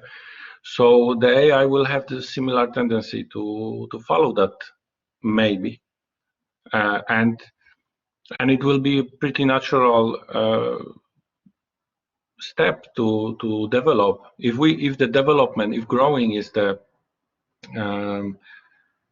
one metric that we count progress, then that's the really simple next step. And for everyone who would feel afraid of that, I would recommend to have a thought experiment and think about a planet somewhere in the solar system, far away from ours, and think what have happened maybe 100 years ago there, when they were going through the same revolution. Their civilization was going through the same revolution, and there are no anymore there these old creatures that used to live there. There are different creatures, and they develop, and that's, I mean, it's scary and not scary at the same time, because it's just like that's how it goes, and maybe on every single planet. I think that's all. It was quite long, but sorry, maybe a little bit. And yesterday you were telling me that you have also worked at Nokia, so you could use that example also. Nokia did not keep pace with the changing times, and what happened to them? It just they are there, but not in the way which they could have easily. They could have been the market leaders now. There is no way that these other companies could compete with them if they continued looking at what is required and doing the things for the future, but somehow they did not do those things. So that is maybe the thing which, so but I want to say something here, that most likely AI is not going to happen in the way which you are seeing in the clips today. That is the most likely part. It is not going to happen in the way, and things will happen the way they are happening now, and a little bit of AI will come, and then a little bit of AI will come, and that is how it will happen. But the idea is that as that AI is coming, we should be ready for whatever is going to happen, because we really don't know to what extent it will come. But if you look it in a realistic way, then it is very probable that it is not going to come and penetrate in the way as you saw in the clips and so on, because at the end of the day human beings are going to stop it to come. It is not that it will not come because it does not has potential. It has potential. If we want, it will come, but human beings will decide at some point that this is too much, now stop it. Yeah, so that is maybe something which you would want to reflect. But my idea is as good as your idea. My idea is not better than yours, and your idea is not better than mine, because we don't have crystal ball to say what the future would be like. So it is all in the air. But good to think about this, and that was the purpose of this course. We wanted to exchange ideas, think about these things, and then we decide whatever we want to decide. Yes, please go ahead. Actually, you just say what I want to say. So what I mean to say is that I think I read your mind because I have artificial intelligence.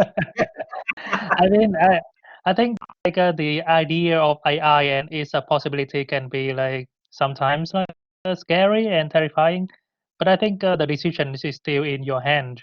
So I think like Abu was afraid that human will somehow like start to lose their humanity, but I think it's still our decision to make. For instance, like we can choose like what kind of AI we want to use, and we can stay like analog, like in whatever way we want, and like it's still our choice. When you say we will decide, what do you mean in particular? Because personally, I don't decide what they are developing, and whoever is developing. Like, you know what I like. We can, for example, in this group, agree on something, and Yes. maybe 3,000 people here can agree. But there will be a group of people somewhere else, and they will have different point of view, and they will do their job. So basically, what I want to point is that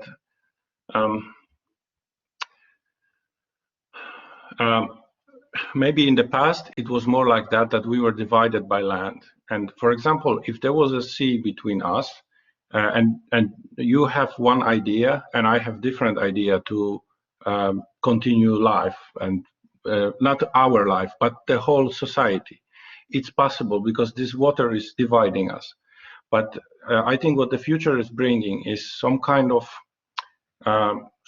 super fast connected trillions of pipes where the fluid is running, and it's impossible to stop them. Even if I would say at some point that, okay, AI is too much AI for me.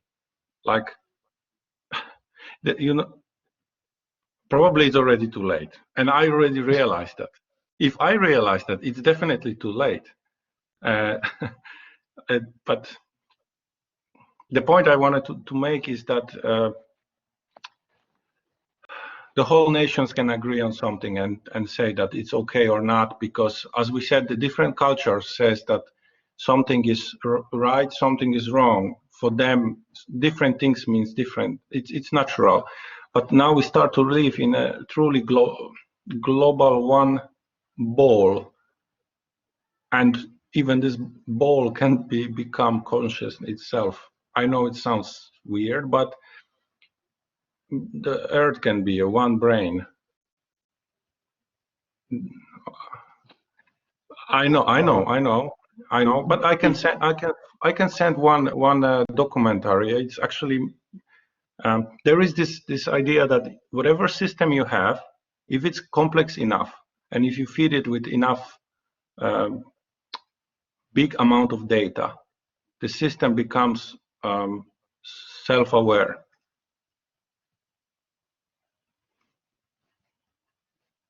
That's a theory.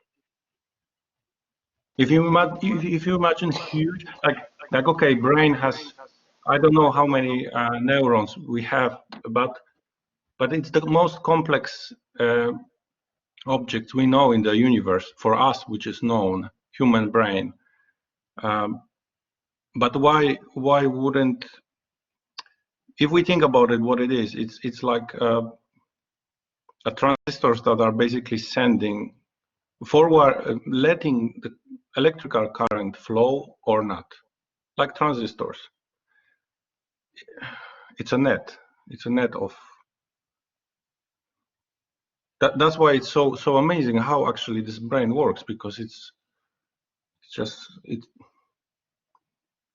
there is all the parts are almost like they are made of same structure, not structure, but same elements, but the amount of them is so make them powerful. And for example, if we think about brain as a single organism, but if I think about myself, I'm disconnected from the air by my skin, but inside me there live trillions of little organisms, and they have their own microchip, and they do their own work they have to do to maintain the whole body, to keep it in balance. So if we think, okay, this is one organism, but let's go outside of the box and let's think about ants. So is ant and itself has consciousness itself, or maybe the whole 50,000 ants has own consciousness, sort of consciousness, and maybe we all humans have some kind of consciousness, but it's above our level. It's another level of consciousness. And maybe every cell in my body has some consciousness, and probably has, because if it responds to even the simplest information input, it responds. It has some sort of consciousness, but again, we try to make this division and tell that, okay, this is conscious, that one not. Why is it coming from? Well, it comes from also history and a culture, because we had to somehow rationalize why do we kill animals. If I do it, I wouldn't do it just like that, but it's a survival instinct. So we kind of had to, I think. Okay, now I went really to. I started to speed a little bit, but Yeah, no, because you get a point in there. I can see where it's going because I mean you might not like to it, but I think I bump into the same question at some point. Is that the bees that are doing their work are as important as us living our lives. So everything is interconnected. The way that we live in this bubble. So when you say that this bubble, the way where we are at can be one brain, it's actually one brain because if a small part of it fails, then when the magnitude strikes, it basically it expands 10 times more. I don't know if you know what I mean. So basically, I mean, it's a simple fact. If the sea's level rise 1 centimeter, there's basically trouble already. You know what I mean? I mean, in our heads, it seems stupid because it's 1 centimeter, but when you think about it on the scale of it, everything just changes. So that's what is important to start thinking about. You know, such tools that we are able to utilize at one point, such as AI, because like the teacher said at one point that we cannot calculate everything, you know, in 1 second. So, or or in a short amount of time. So that's when AI comes into this, into the question, because of course we have our own thoughts and we are scared about certain things and so on. But if you look at it as a solution, then it is a solution. So it just depends on how we look at it, pretty much. That's how it is. So. But there is also, sorry. Yeah. No, go ahead. It was something that just, yeah. There is also we don't need. Okay, I'm creating a little bit like the dark scenarios, but we don't really need even AI. We don't need any self-aware, as we understand it, self-aware program. But let's say that we have a system that is having access to many resources. And the programmer on Friday evening is typing new code and just updating into the system. And there was one line which was saying that collect energy. That's your task. And the whole system start to do that. And the whole system start to that's the task. So it will wipe out everything what possible to get energy. That we cannot predict the consequences of the smallest request that we can give to the system that is having a power to make big changes.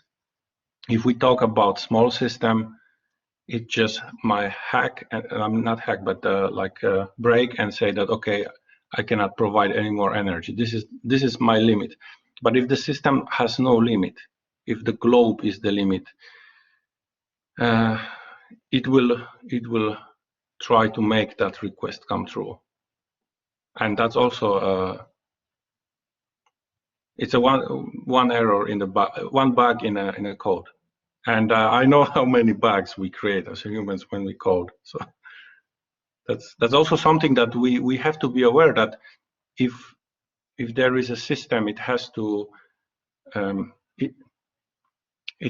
it cannot be like unstoppable.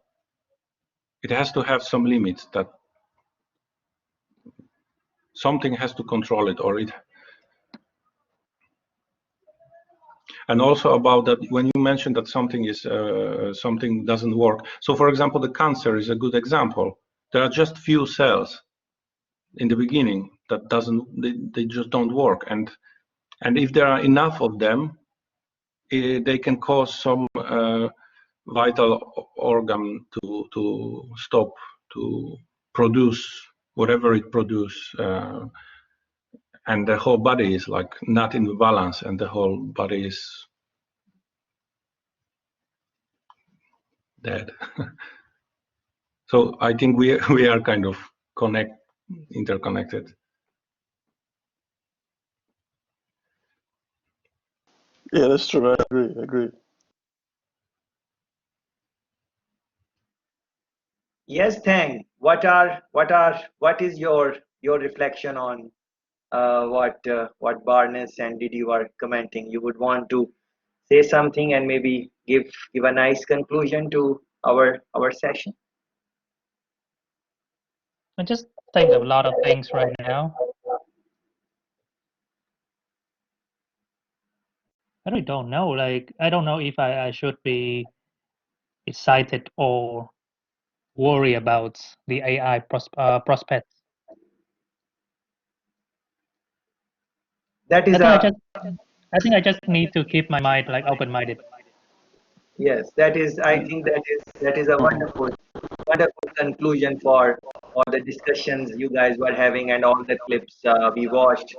There is of course too many things which I shared today, and I'm sure there must be some friends in the session who got overwhelmed, and me and Barnes were talking about it yesterday also, that I'm sharing too much information and people can sometimes get overwhelmed and we need to reflect. But the website is there and you guys will come back. For now, what our friend is saying, I think that is a good strategy, that just keep our mind open and think about these things, reflect on that, talk with other people about that in your university, the people who have developed different expertise in machine learning, in deep learning, in different whatever they are doing, and try to develop some interdiscipline understanding. I think that is important, interdiscipline, because as you guys were just saying, things are connected.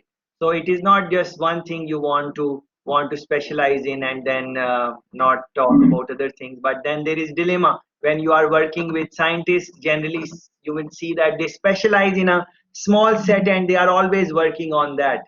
That is also important, and that is worthy also. But the way I am looking at it, I would definitely like that if you guys can keep an open mind and link have an interdisciplinary approach, not just know your field but also sensitize yourself with other fields, especially the ethical components and those type of things. Be aware of those, because as you are developing new technologies, you want to take care of these ethical issues yourself also. Yes, there will be experts who will be guiding you, but if you also have some understanding of that, I think that would be important. I don't think anyone else want to say something else. We had a good watch of videos, and of course there are so many other videos on the site. So in your own time, please watch and please reflect on this. And with this, I would like to close our session.